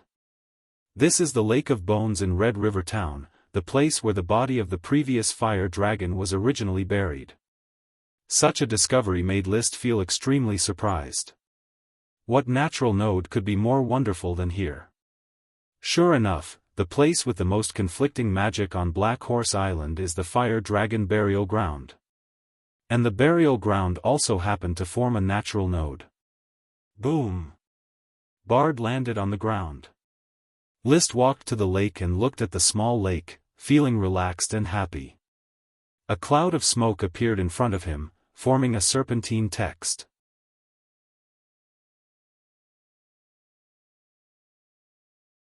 Chapter 862. The Lake of Bones was filled with lake water. If he wanted to build the magic gate, the lake water needed to be emptied. It was easy to empty the Lake of Bones. He just needed to dig an opening and connect it to the Red River not far away. The terrain of the Lake of Bones was higher than the Red River, so the lake water could not be stored. Then, he needed to dig a little, dig the Lake of Bones into a square, and open the magic gate on the square. I don't know if the magic gate he set up will have too much turbulence and repulsive force. If it is like the entrance of the Whirlpool Cave, flying out every time, it will still be a big problem to pass through. I hope the repulsive force can be reduced, and I can enter and exit at normal speed. Although this was what he was thinking, he did not do anything immediately. He still had to wait for a chi to inspect it personally before making a decision. There were specializations in every field. Coordinating the overall situation and fighting against the heroes were his forte, and the magic profession was a chi's forte. He looked at the new smoke mission, and after seeing the content, he vaguely had the illusion of a pain in the ass. Mission: build roads if you want to be rich. The development of Flame Island will face many problems, and the lack of smooth roads is one of the main constraints, especially for a knight. Without sufficient open space to charge, it will be difficult to unleash their combat power. Please build 500 kilometers of roads on Flame Island. Reward: Emily's new life of Chi. The mission reward was very good. The new life of Chi referred to the promotion of mid-level Chi to high-level Chi. Emily was about to become a Sky Knight, which was worth celebrating. As the only genius in the territory who matched the status of a Dragon Knight candidate, List had high hopes for this 14-year-old girl. He had been training her as a light green Dragon Knight. But Emily, who did not have a cheat, was still not as strong as List, who advanced from Earth Knight to Sky Knight in half a year, and then became a Dragon Knight in a few months. She trained as an Earth Knight for a full year, and from Sky Knight to Dragon Knight, it would probably take longer. She probably could not become a fighting force in a short time, unless the light green gem dragon recognized her and was willing to help her start training Dragon Chi in advance. If that was the case, then reaching the peak of advanced Do Chi was just around the corner. Emily is 14 this year, 15 next year, and 16 the year after that. If she's given a few more years, there's a chance that she'll be able to ride a dragon before she's 20. This kind of talent is really frightening. The only thing I have to worry about is that once her body develops, she'll probably be restricted as a female. There had been female Sky Knights since ancient times, but there had never been a female Dragon Knight. Female powerhouses were mostly concentrated in the field of mages. Although the 6 statues of the Moon Killer's ancestors had long been destroyed beyond recognition, one of them, which was the one holding the ancient Book of Knowledge, was a female statue. I hope Emily can break this rule and become the first female Dragon Knight. No matter what, List would do his best to nurture Emily. Even if she couldn't become a Dragon Knight in the future, she could still learn the Dochi Domain Scroll and become a Domain Knight. The talent she had displayed was worth nurturing. Moreover, List could not tell if he had some unspeakable thoughts in his heart. Nurturing a Lolita, this smoke mission has to be completed as soon as possible to help Emily regenerate her Dochi. However, the mission is too difficult. I have to build a 500-kilometer road on Flame Island. The road was not an ordinary path, but a road that could be used by a knight to charge. It was not limited to a stone road, even a dirt road could be used. However, the standard requirement for a road was that the road was very wide, very flat, and could not have too many curves. Generally, roads were built around big cities. There was a road around Iron Hoof City that led to Bull Castle, which was 30 kilometers long. Now, to build a 500-kilometer road was a huge project. With the current strength of Infernal City, it would probably take more than half a year. When encountering a river, he had to build a bridge. When encountering a mountain, he had to dig a tunnel. If the terrain was too complicated, it might not be completed in more than half a year. I'll take it one step at a time. The discovery of the natural node on Black Horse Island allowed List to travel between Black Horse Island and Flame Island at will. After flying for half an hour in the world outside the material world, he successfully found the wormhole space fluctuation of the Great Maelstrom Magic Transmission Array. Then he rode the invisible dragon bard directly across the wormhole space and flew out of the vortex hole. Looking at the flowing waterfall behind him, List suddenly thought of something. He suddenly thought of something. I have 4 spatial rings, and a chi has 2 spatial rings. If we add them together, we have about 400 cubic meters of space, which is equivalent to a large warehouse. Before the magic gate is established, I can act as a porter and use the space ring to transport supplies. Large items could not be transported, but valuables could be transported by him personally. He did not see a chi in the Mage Tower laboratory. After asking Lucy and the twins, he learned that a chi had gone out and would return in the evening. List was thinking about whether to take advantage of this time to go back to Black Horse Island and deliver a batch of rubber water. Suddenly, he received a report that the knight who went to the Red Cloud tribe encountered a large invasion of giant elephants. The Red Cloud tribe was unable to resist and had all moved into the sphere of influence of Infernal City. Giant elephants? List asked carefully and learned that it was a very powerful Earth attribute world of Warcraft that moved in groups. They did not hurt people, but they directly took away the warehouse where the Red Cloud tribe stored food, then wantonly destroyed buildings and plundered food. Everywhere they passed, the ground was trampled flat. Even the ground was trampled flat? Yes, Your Highness. The group of giant elephants is too strong. It is difficult for us knight to launch a charge. They stamp their feet, the ground shakes, and then our mounts will be unstable. Magician's magic can't hurt them. They all know magic, rock armor. Rock armor was an advanced earth magic. Dosen knew this trick. It formed a solid rock on the body, and its defense was no worse than mithril armor. List's heart moved. List rode the invisible dragon bard directly and flew to the Red Cloud tribe. After a few flashes, he had arrived at the valley where the Red Cloud tribe was located. After a little search, he saw the group of giant elephants that the knight had mentioned. There were about 100 of them, including elephants and small elephants. It was a large family group. The giant elephants looked very strange, very different from the common elephants. The most special thing was the huge jaws under their noses, which seemed to be infinitely elongated, long and wide, with a pair of big teeth in front of them. It was like a big shovel on the chin. And its tusks, which should have been long, were not protruding, only about 1 meter. Compared to a height of at least 6 meters and a body of more than 20 tons, the tusks were very short, and the nose was not long enough. Its limbs were short and stout, and its overall body looked bloated than the average elephant, and its head was not big enough. You're tuning in to the Xiaofan's Wuxia Tales YouTube channel. Don't forget to subscribe and join us on this journey to catch the most captivating stories.